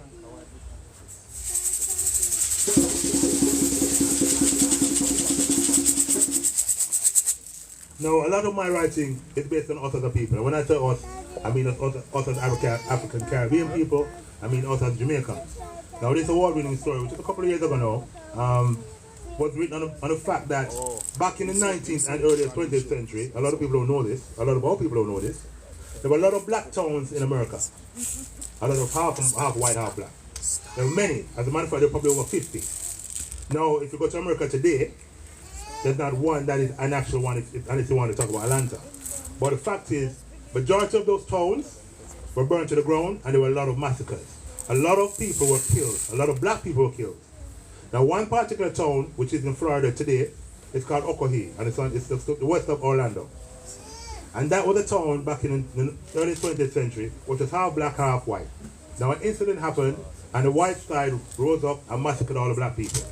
Now, this story is basically talking about a Jamaican man traveling through Florida and what happens when he gets to a particular point. So I'll just read a part where it actually encounters something, an occurrence. So the story is called Ocohee. So that's O-C-O-E-E, and it actually means raw orchids. It's a Cherokee Indian name, and it means raw orchids, and that probably was the reason why they called Ocohee. It is there today. There's a sign just outside the town, which actually dedicates the story of what happened to the black people who used to live there. Anyway, so this is how the first part of the story goes. I was indecisive about whether to halt or whether I had enough gas, junk food, and music. On my cast player, Michael Jackson was singing about Ben. I had liked that movie as a kid and loved the Jacksons even more. Still, I needed to have a rest, use the washroom, and stretch my legs. The sun was going down, and I would have been miles ahead of where I was if it hadn't been for the delay. One tire puncture was easier to deal with than two. A headache I did not need, but one I had to deal with nonetheless, taking hours rather than minutes from my schedule. To say I was peeved would be an understatement. I made up my mind that the next town would be the place I laid my head for the night, especially with that creeping tiredness touching my eyes, which drooped a few times with the intention to close. I fought against it as best I could. I wanted some hot food. The last time I had eaten properly was 5 hours ago, 5 hours earlier, and junk food was not healthy at the best of times. A large moon shone like a massive spotlight, illuminating a barren landscape undulating as far as my eyes could see. Dark fissures highlighted by a bright white light. Further to my right, and miles away, a dark rugged line seemed to follow me. A continuous ragged mountain range. Its name escaped me. To my left was nothing but complete emptiness and that up and down land. Michael was now living off the wall, and my fingers tapped the beat on the steering wheel. I always enjoyed him, my favorite artist in the world. Glancing to my GPS, I couldn't see any town for miles around. I imagined that if there was one, it'd be like the many I had already passed. Small, with strip malls on both sides of the highway, and a cap. A greasy truckers and short stay passes through, a gas station, pharmacy, and the inevitable sheriff station. The school or hospital would be miles away and not easily seen from the highway. Suddenly, I glanced at the notification. The block that I had here before appeared on my GPS. The name of the place was Ocohee. Oh, you're busy, my dog. Look, come on. There was a town up ahead. I could see lights on the horizon. So I'm not telling you, my dog. Its name made no impression on me. They playing hands up here. One of those haunted places always found in the back of some beyond. I snickered at my own joke. I was not that way. You gotta be 1, 2, 3 though. You gotta be 3 or I had only heard about that stuff growing up in the Caribbean. Grandpops told us young ones about rolling car, the lonely woman, and black art. That's right. You're running game. Taught my sister and brother. But now nobody, so you can't run a game. Now an ex-army man, and seen all that I have seen on my tours, I was scared of any haunted place or people. I'm black that boy. But I was only fooling myself. There were many nights when sleep was hard. Come in, madam. I laughed even louder, listening to Michael's face at Thriller Night. I must have been less than a mile from the town when blink suddenly flashed in my rear view. I had not seen them creep up on me. I must have missed their cruiser's headlights. Maybe I was just lost with Michael in the lady in my life. Well, in his life. My lady was nowhere around. I had learned from experience never to stop on lonely dark roads. One night, in the city, against years of knowing my better judgment, I had stopped for a cop car that had trailed me for over 5 blocks. They said it was a regular stop and demanded my ID, which I refused to give. Instead, I held onto my work ID and shoved it in their faces because I knew my constitutional rights. They threatened me with arrest. According to them, I was obstructing an investigation. Someone fitting my description had robbed a liquor store. I was seen running away. Bear in mind, I was walking home that time and had my work ID from a lanyard around my neck. I was also carrying a heavy rucksack on my back. Nevertheless, one of the officers decided he was going to handcuff me. I never saw the inside of their cruiser. Let's just say they came off worse, and I got from having a police record or even seen the inside of a jail, or even seen the inside of a jail. My ancestors definitely were with me then, through a superb lawyer. The headlamps and strobe lights flooded my rear view. I kept on at a reasonable pace, not speeding, wheeling my rental car to reach the town's street lights. I was just on the outskirts of Okahi when the cruiser sped up, overtook me, and skidded to a stop just in front of my car, blocking my way. I screeched to a halt. I waited to be approached by the cop or cops, but nobody came from the cruiser. I had glanced at my dashboard clock just as I slammed on my brakes, and now saw that 5 minutes had elapsed. I wondered what they were waiting for, trying to make me sweat, running my vehicle's plates. I gave it another 2 minutes. Finally, I watched the both doors slowly open, and 2 state troopers alight. They walked over confidently, one officer tall and thin, and the other short and fat, Tweedledee and Tweedledum. I chuckled. Where the flashlights blinded me, and about a meter from my front windows, the taller one stood back and shouted, "Let me see your hands!" I stuck them out my window. The fat one worked his way to the passenger side. Brilliant light brightening my car's interior. "Where you headed, boy?" "Boy?" I thought, is this not 2023? Do you need to see my driver's license and documents? I asked. I was not about to call him sir or rise to the bait. I asked you a question, boy. "Boy, again?" "Do you need to see my papers?" I demanded. "I do the telling here, boy." Third time. I said nothing, my hand still out the window. I knew how these traffic stops frequently went, and I could already see some tomorrow's news headlines.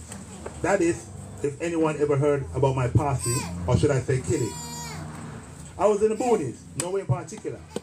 No other vehicle around, nothing but a wide expanse of empty land and a town away in the distance. I was alone and isolated. But I was not scared. During the last Gulf War, there was an incident in which my unit and I became separated in the Iraqi desert. I happened on an Iraqi patrol. After a brief firefight, I needed to evade capture, which meant being stealthy and being grotesque, soft, careless stragglers.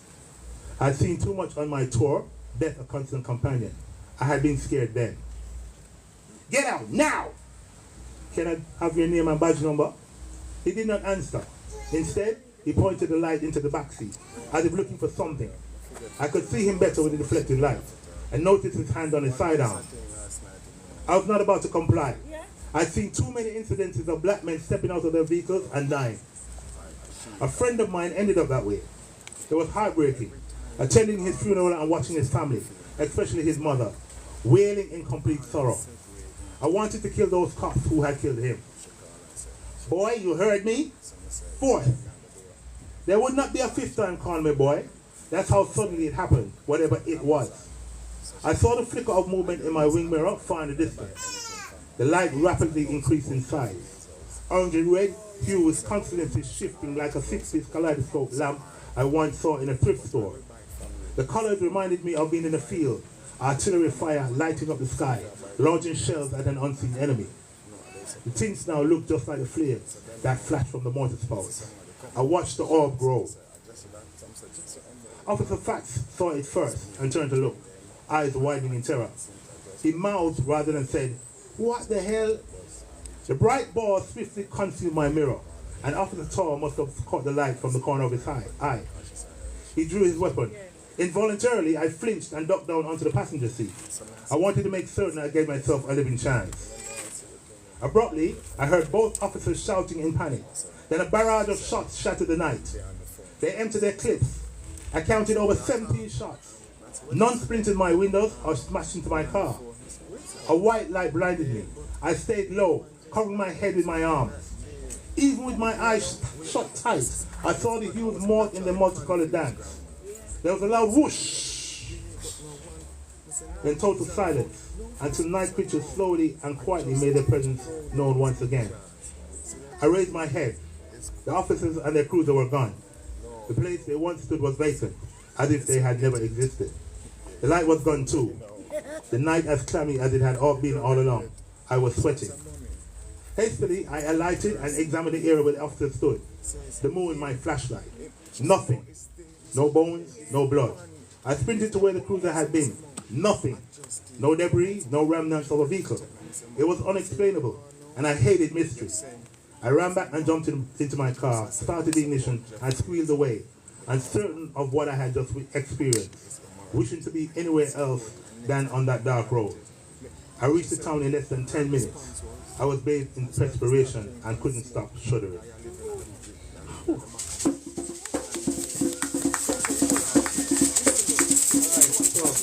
One more thing. Thank you. One more thing I would like to share. On the back of that story, Winging, it has now been picked up by a UK film company, and will be a feature film made on the story. So you're the first to hear. Yeah, we know some of the partners, and yeah, so keep your fingers crossed, and hopefully we'll see it on the big screen eventually. So thank you for this opportunity. Thank you, my dear. All right, orchestra.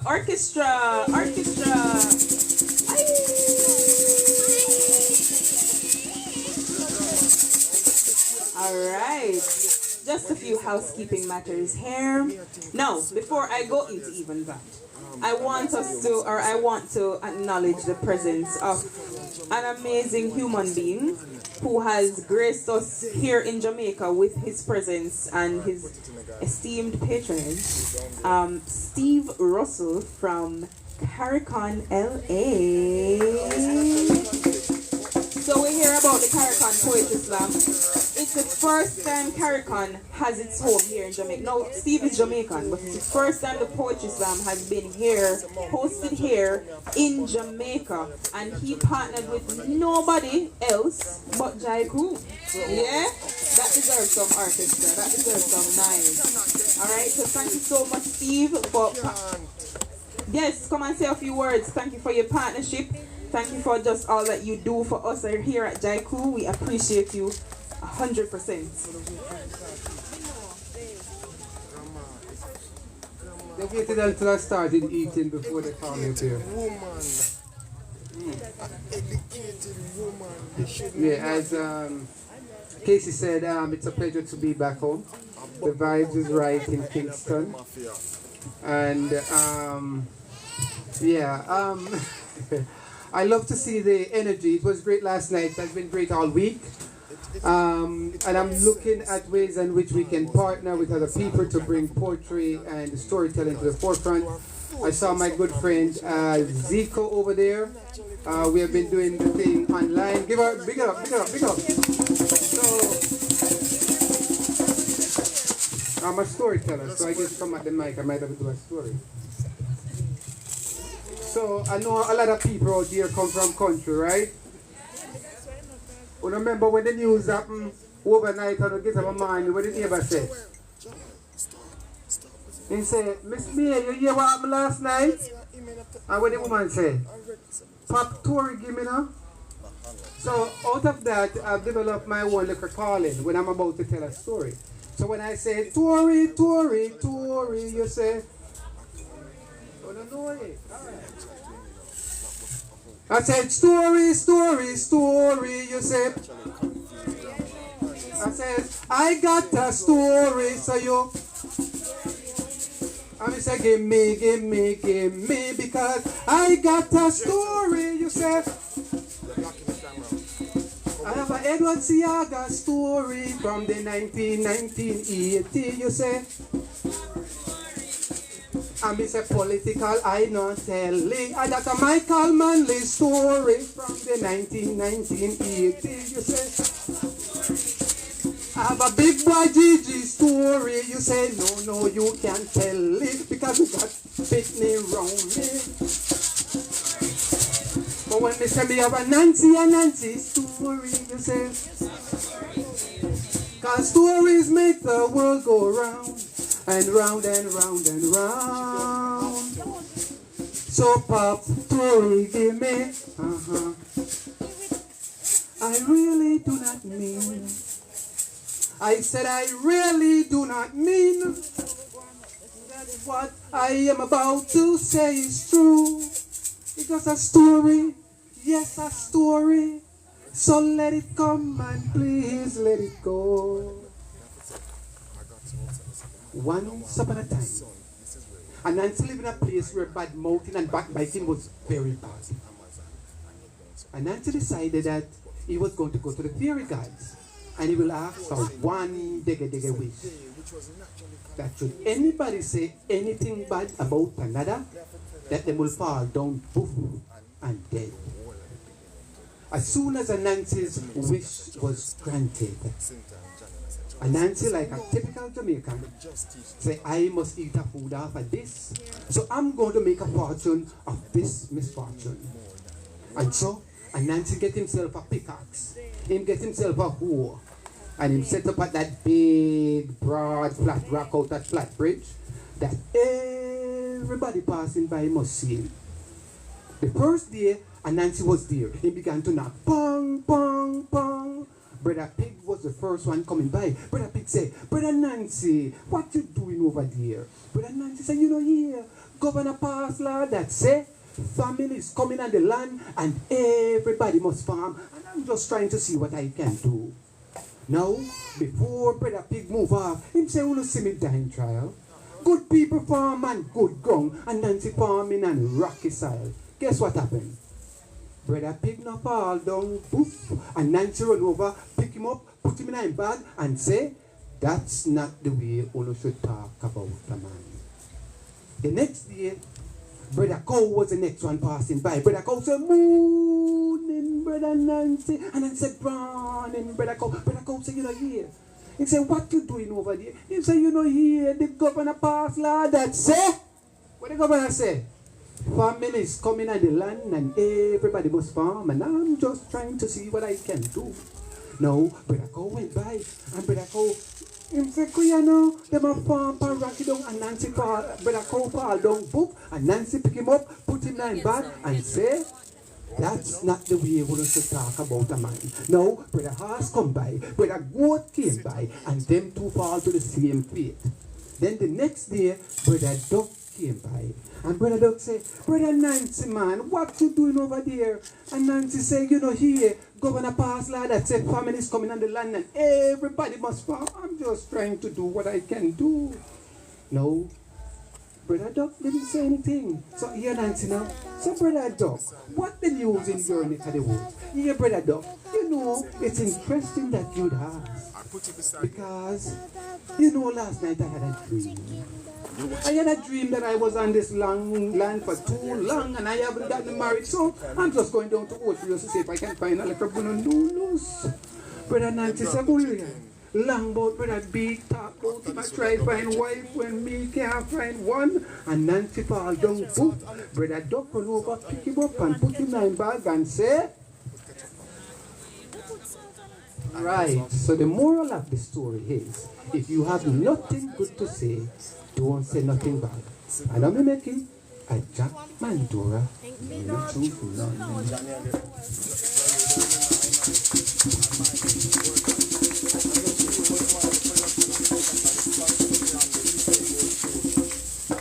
I'm going to do a piece that Casey had asked me to write.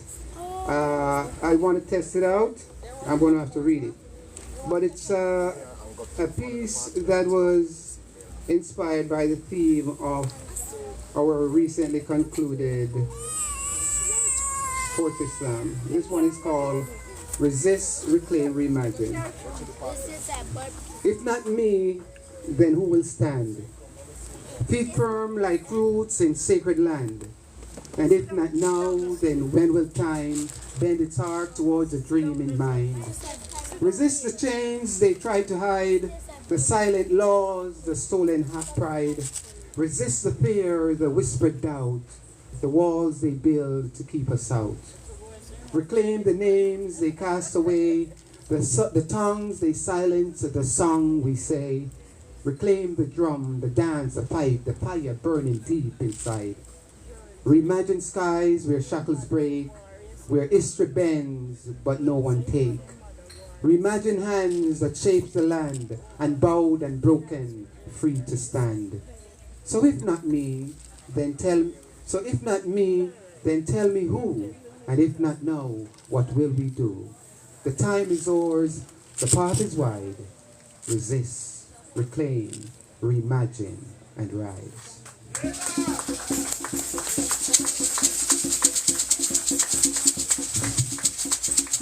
Wow. To everyone from Caricon, LA. Yeah, man. Alright. Now, coming to the stage to grace us with his presence once more, we welcome all the way up Orchestra, Britton Wright.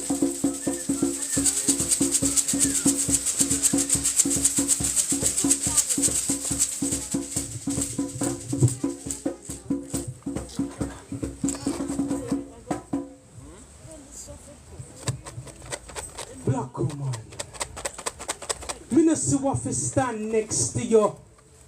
African gem, the man them heart, have fi strong to step to you. Your dark brown skin rich and supple like chocolate. For me, heart you set ablaze with your majestic ways. Me coulda speak of your essence for days and it wouldn't do you justice. You must be a musket because you're shot. Black woman, you're hotter than an African Serengeti. Make me try express the monumentally essential beauty what you possess, cause you are the embodiment of my happiness. Me love the texture and feel of your hair, cause it real natural. Nothing no fake about you. Woman, you're lovely as you wake up and you don't need no makeup for arrest my eyes. Right now, but wish my hand them could have been the dress that caress your thighs. No lie. Sweet black woman, your soul warmer than the outside of a cup of tea. Your existence no trouble free, but despite how the dirty tough, you no give up because you're strong. My heart beat make a song every time I see a smile. Pride of the motherland from a mile away, the luminance of your eyes could have light the way to truth. Black woman, you are my past, present, and future. You represent so much to the youth here. Me no have no time or waste, man.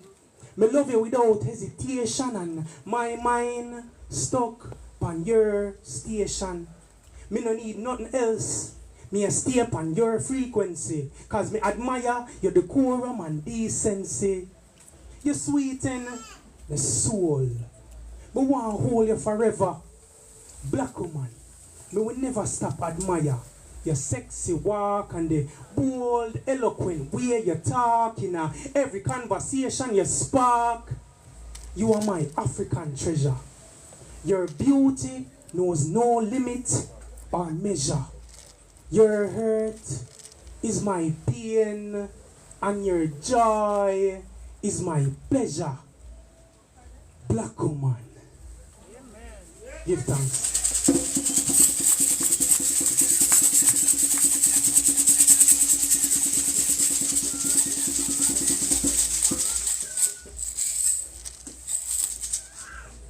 If stars could speak, they would comb the reaches of the galaxy for words to express their envy.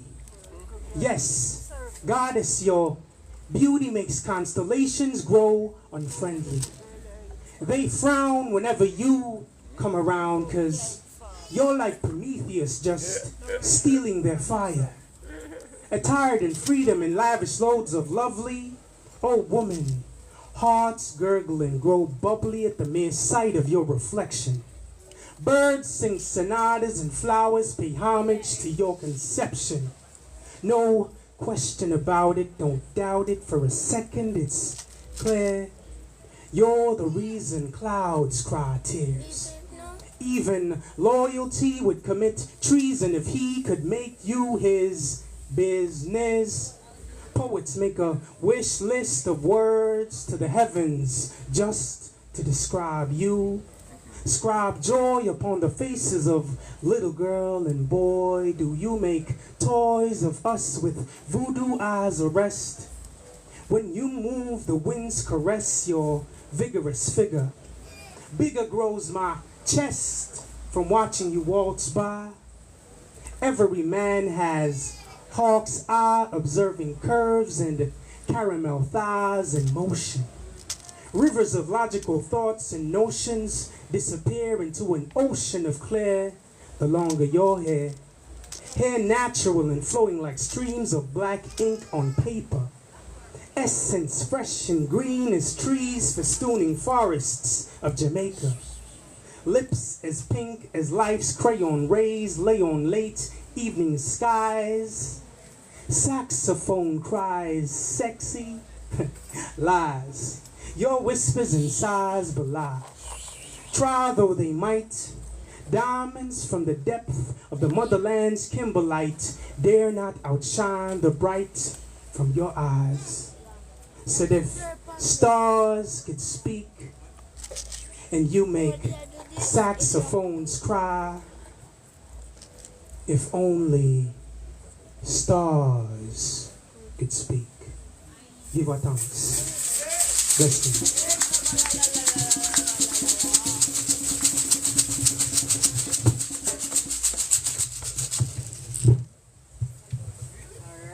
Orchestra.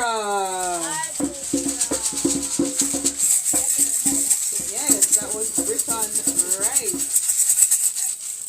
Mr. Rice. Alright, now back to our housekeeping matters. So, for those of us who have not yet paid the admission of $1,000, just $1,000, please make your way to our founder, Casey Garvey, over there. She is open and ready to receive your money. Alright, and please remember as well, there is fried fish and fries at the bar. You can order there, as well as juices of all kinds. We have beer, we have water, we have juice, natural juice, and all these things. We got sodas, we got coffee, we got anything for your liking. Yes? So for those of us who feel parched, yeah man, that's where you go. And again, the bathroom is to my right, and you'll find it once you go through the courtyard to your right. Yes. So, our very last and certainly not least person of the night that will grace this stage, storyteller in his own regard. Please welcome all the way up to the stage, Jawara! Orchestra, orchestra, orchestra, orchestra, orchestra, Jawara, Jawara, Jawara,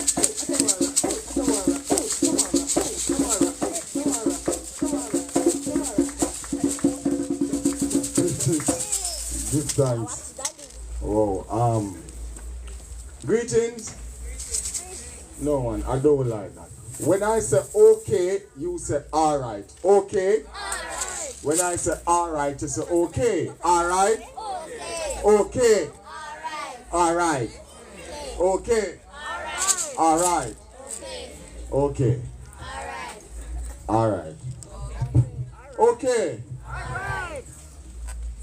Alright. Okay, okay. Alright, good evening. Okay. Alright. Casey, you can't talk to them. Good evening. My name is Jawara. By birth, I'm Joel Jawara Ellis. Whenever I say Jawara, people say, oh, I like that name, it's so poetic. But it's my birth name.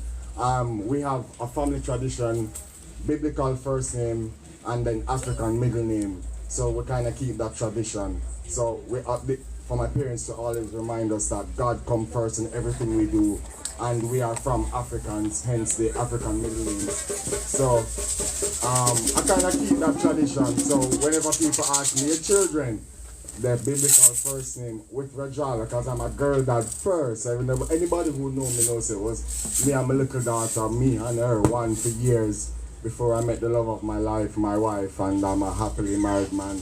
You know, I am a proud father. You know, 2 boys, 2 girls, and I don't come out. I don't come out unless it's family oriented or I can bring the kids. That's just how I am now. And Casey is a long-standing friend and family. I don't say friend, I say family. Casey and I, we grew up together as children, karate. Persons know me not as a poet or a storyteller, they know me as a karateka. And that's where Casey and I roots are from, our entire family. We grew up in karate, we earned our black belts under the Erling's stewardship, and we were the children who entered the dojo, then her entire family. And what is ironic, she come from a family of doctors. In our mother and father are doctors, our older sister is a doctor, our big brother is a doctor, and Casey says she's a creative, the poet. And I love that. So when you come on to Casey, anything she do, I am willing to support. I'm not afraid to talk, she not for say she gonna pay me. Anything she do, me have to support. So Jaiku, I love what she's doing because this is a space for storytellers, the poets, writers, and the creatives. I consider myself a misfit. So tonight is a special night. My grandmother, who is the matriarch in my family, who is the one who accepts me for who I am, is here for the first time. She normally, when she come to Jamaica, she take her 2 months. So she never see her grandson perform yet. She always here, and whenever she see me fight, she don't really like the fighting thing, but she hear about the poetry, and so it's her first time seeing me perform tonight. So tonight you're going to get a mix. I'll be doing some reading because Casey said Joel is a reading, but I'm also a dub poet. So I'll be doing some pieces from my catalog. So tonight, I hope you're not too tired. I hope you're not too weary.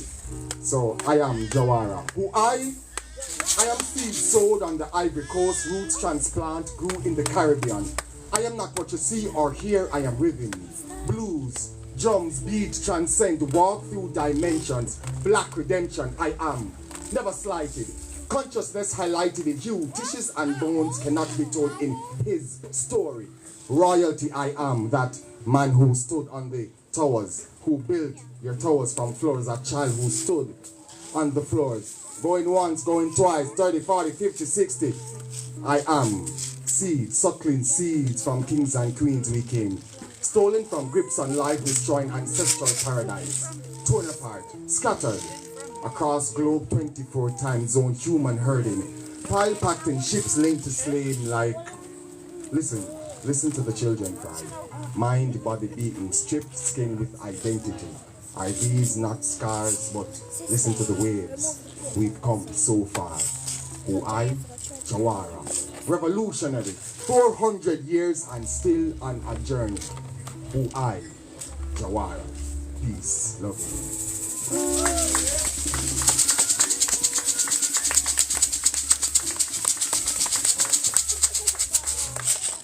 So, I'll be reading from my first publication, which for me is peer pressure. Whenever we hear peer pressure, we think of the negative. But for me, this first publication was good peer pressure. Mika Nayota, my sister, she's not here tonight, she's probably online. Okonora, who I consider, is my godfather, the godfather of dub poetry. Them say, Jawara, you're right. Why not put out your book? So Mika Nayota held back her book launch and showed me the ropes of how to self-publish and said, Joel, I'm not going to put on my book launch until you finish your book and we'll do a double book launch. So my first book launch was as a sake of Mika Nayota and Okonora. So I'll be reading 2 short poems from the first book, which is called Fruit from Roots. and we're going to keep it original, trail lifestyle. So again, I'd like you to welcome Purifier, guitarist. Tonight, I buck up my virgin, you know, my last performance online for the Poetry Festival because of COVID. He was my guitarist, and seeing him tonight, I said, yo, we have to do something. This was the days when we used to gather under the tree at Edna Manley College. I never go UWI. All my friends are proud UWI graduates. I'm a proud graduate of the Edna Manley College. I started first as a drama teacher. So I'm a trained drama teacher, went back to my degree, the Bachelor in Arts in Education. I'm a proud teacher, and anything I do, them call me Daddy Daycare. I always have children around me. So I didn't give you the original trail lifestyle. We'll just have guitar play and we'll just chop some poetry. Whenever you're ready, Purifier, you know how I go, the guitarist set the pace. So ladies and gentlemen, Purifier.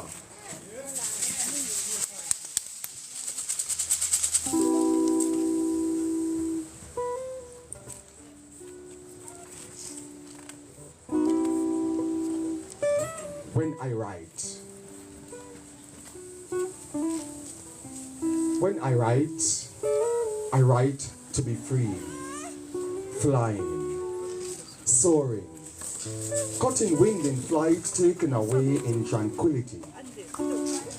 A place with flowers reflecting rainbow colors, peace. A state of mind in reality's rain city, dark street, bloodshed drains, dirty gutter rats in rage and poverty-stricken beings. Eyes have trod long ways now, weary from its visions. Hands held to breakpoint, ascending to depths, mastering destiny, controlling space and time. Every lyric, every rhyme. Golden streaks break moist, musty aroma lifting temperatures. Melting souls, cold, wet adventures, penetrative force, lights of life filling cracks. No matter its depths, feeling its touch from such distance, discouraged space bond on beach. Intense reach.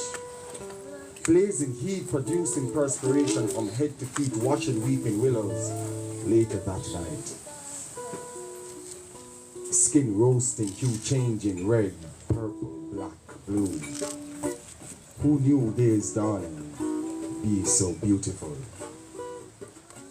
Wishing it would stay up. Oh, blessed nature shatters darkness in crevices, corners. Reviving spirits. Soliciting on the universe's splendor. The beautiful sky tonight, you and I.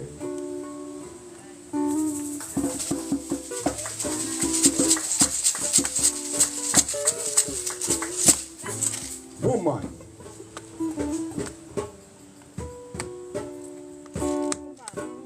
Woman.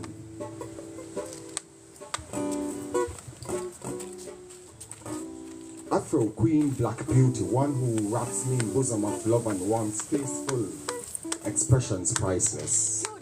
Looks shivers temple that tigress consuming her prey while tender to bundle all wrapped up in hay.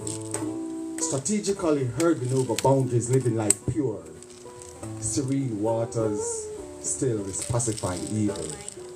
Woman, woman, woman. Gift of Jah, molded beauty, one of a kind, heaven divine, resource of love, sweet lips, sensual hips. African queen, Ayata, the daughter, the princess, the one who I romance underneath the night sky.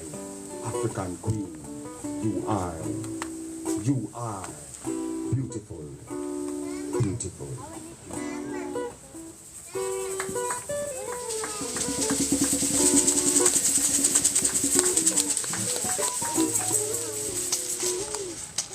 And on that note, thank you, Purifier. Nothing to change, brother. Give thanks. And on that note, I'm moving on to the new book. So, this one is just encouragement. And you see, my grandmother, she loved me for who I am. I know I'm the firstborn to 5 boys. I know my parents had a hard time. I was not an easy child. them send me all over the place. So they got me tested. So them have it to I have ADHD from the 1980s. So, but then they said it obviously is hereditary. So, I know I was not an easy child. I came from 2 educators. So, my father and my mother did well. And I am who I am. And my grandmother is the one who, separate and apart from no matter the stance I may take, she always said, let Joel be Joel. Let him be who he can be. She accepts me for who I am. So she is the reason for this book. Hence why, because I consider myself in the family. The black sheep, dark horse. Not a term that probably my mother or my father not like, but is who I consider how I live my life. So I'll be reading this set of poems from the new book. It is now available online. It is my most intimate pieces. I'll be having the official book launch will be hosted by Miss Casey Garvey from Jaiku Poetry. I'll be having Mr. Wright as one of the readers, my godfather Oko Nora, Mika Nayota. So it's the 26th of April, the official book and album launch, because I literally took pieces from the poem, transcribed them to dub poetry, and then, because I'm like from the old school, A and B side, so you have 6 tracks, the dub pieces, and then you have the B side, which you know, just the rhythm with pieces of the a cappella. So I'll be reading pieces from the new book, Black Sheep, Dark Horse. 2 short pieces.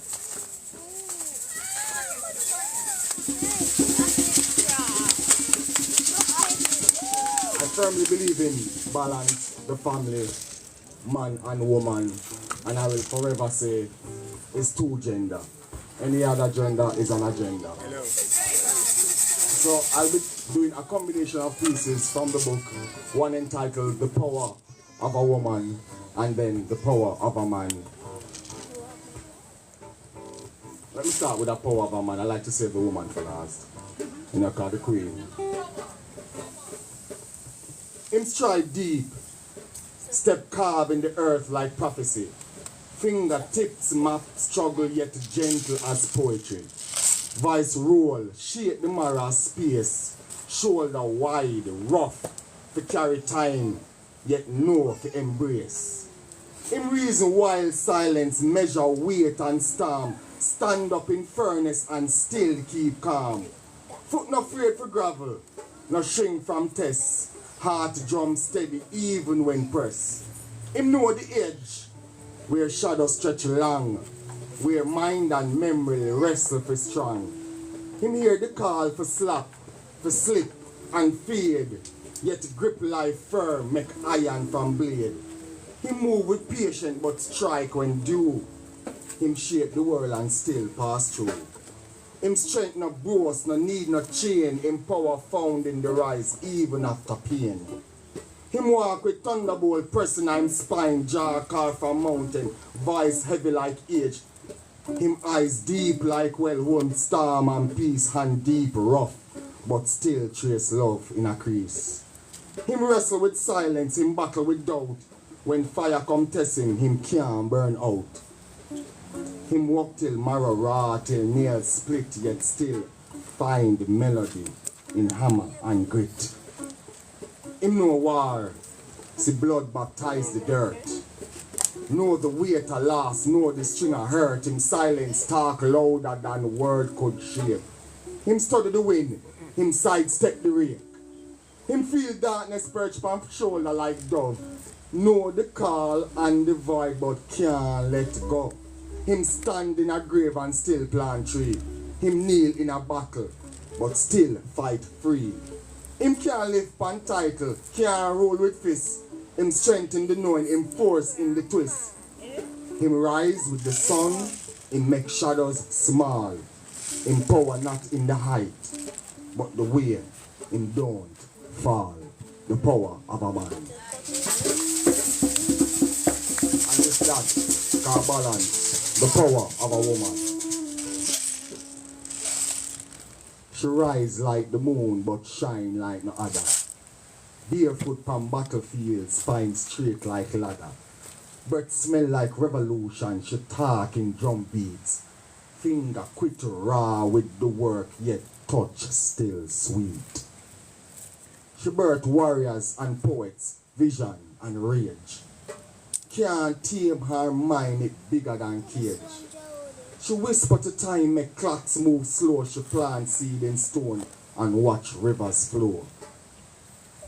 Them try broke her, wage war against her chest.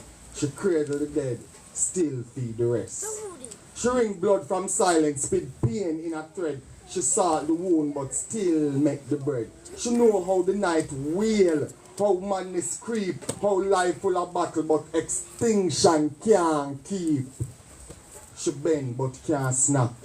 She drown but can't sink.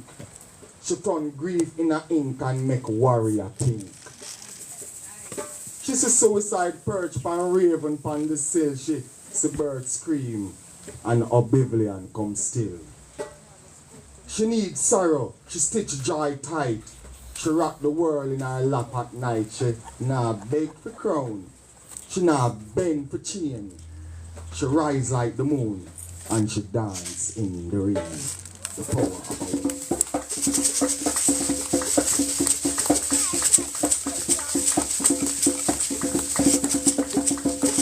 And the last from the book, Sutta, the Unshaken. Yes, sir. First I hear the poem. Very short.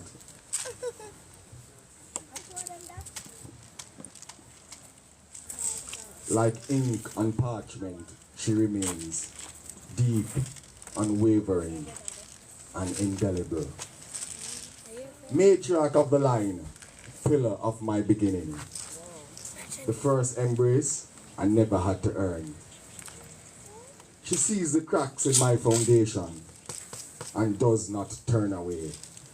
She reads my flaws like sacred script, loving me still, loving the whole. Firstborn of her only daughter, etched into her heart's first chapter. Not for what I should be, but for who I am. A truth she has never questioned. Sutta, the unshaken. Sutta, the unwavering. Sutta, my ink in the storm.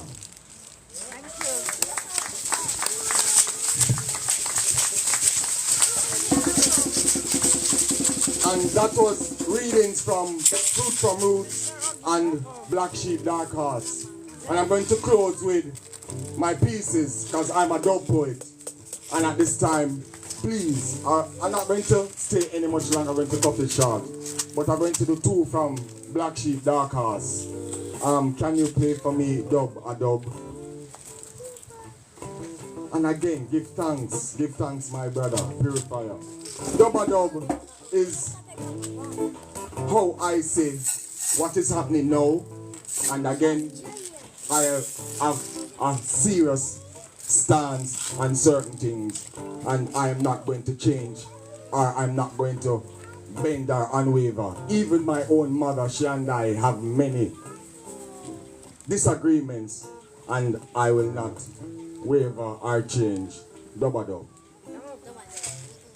I believe in a balance.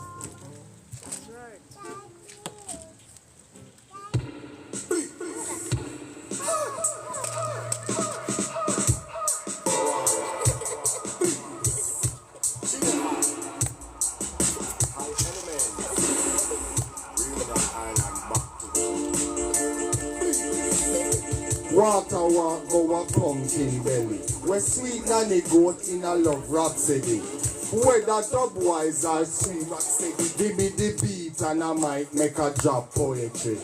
Dub analogy in its entirety. Mystical precision in high frequency. Shuffle on the double burst, all big bubble. Me burn a fire pan a chance and me nah be subtle. Man to woman are the only two gender. The start in the rainbow element, no P agenda. Next topic, man can never give a jacket. Mary was the first from virgin verse, then Joseph accept it. Mandatory DNA. Put your wealth in your mama name, your mother name. The safest way. Please. Heart then here when chicken Mary. Go farm food, make sure you study. Sweet and the joke, back at the berry. Big at the goat, everything must curry. Fish and rum, beach with blazing song. Hungry ghetto youths with expensive gun. Police the legal bad man. Hustle the poor, low wage extortion. Welcome to Jamrat, the place enough run from. Got Uncle Sam for seek asylum. Hustle the poor, low wage extortion. Please. Dubba dub, Jawara. I Jawara, Jawaria. But blaze the fire. Blazing. Sketches. Give thanks. Jaiku Casey, I don't want to upset the guest, so I'm going to cut it short. Thank you for hosting me. And this last piece I'll be doing is an honor and tribute to my godfather, Okonora, who for me, I wouldn't be calling myself a dub poet without Okonora. He's the man who said, boy Jawara, why you choose the hard road? Because me say you are the man who inspired me. Also along with my father and many other poets like Mikey Smith, who inspire me to write the way I write and do the work that I do. So this one is called Sketches. It is actually a remake of Oko's original sketches, so I call it Hotter Sketches. So again, for those who are in the house tonight, my name is Joel Jawara Ellis. I have a book out now. It is called Black Sheep, Dark Horse. You can get it online. The official book launch is April 26, where Miss Casey Darvish will be the host. I have Mr. Wright. I have Okonura Mika Nayota. I have, and it's going to be a nice evening, so I hope you all come. It will be at Dubwise Cafe, the 26th. So I'm going to close with Dub. Hotter Sketches. Sketches Reload. Run it up.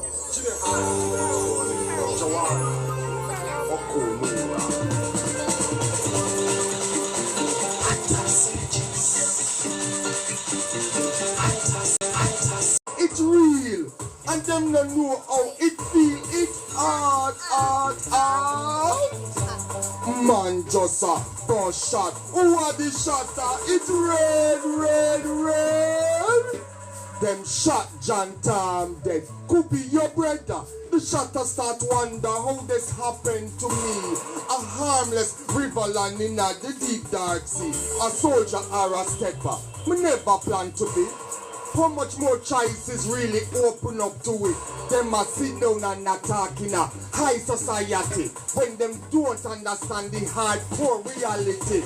It's real, and them don't know how it feel. It's art. Man just a first shot. Who are the shotter? It's red. Them shot John Tam dead. Could be your brother. Come on, questions.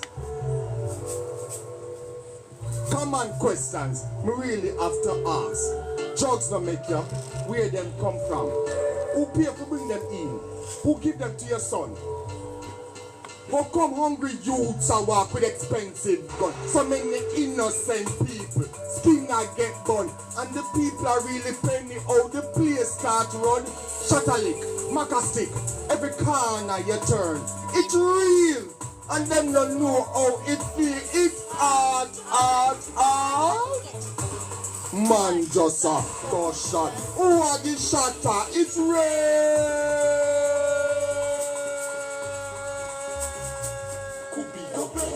Them shot John Tam dead.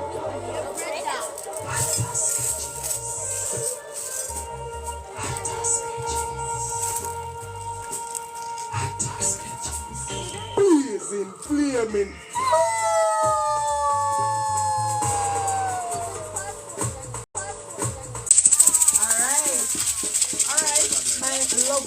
orchestra, you have indeed been a joy. It's been a pleasure to be your host this evening. Man, everybody was amazing. Which one was your favorite? All of them. No, man. Which one was your favorite? All of them. It's art. Now, for those of us who know the amazing Okonora, or the know sketches, tough. Yes? Alright. Well, again, I have been your host for the evening. I am Chantel Lord, and you have all been an amazing audience. Please walk good, protect and go home, and you have just been amazing. Scandal bag for the story. Yes, I won't forget the scandal bag. Alright. Thank you. Sorry. What was it? It was so good. Okay, so I'll bring up our founder and resign as your host for the evening. She'd love to address you all. There's a lot of thanks to be given. Well, before we even go, I'd love to thank Mbala. Listen, the orchestra wouldn't be the orchestra without Mbala. Yes? Big up Mbala, who came all the way out here with all of his lovely instruments for us to just liven up the vibration this evening. Yes? And also love to thank JAMNESIA. Do you see this setting? Come on, big up JAMNESIA. Yes. Alright, I'd love to also thank Steve Russell from Everyone Love the like good school, you know that. partnership done by pouring out into Jamaican literature, Caribbean literature, and bringing Caribbean literature all over the world. Thank you, my darling. Uniting all of us in literature land. Yes?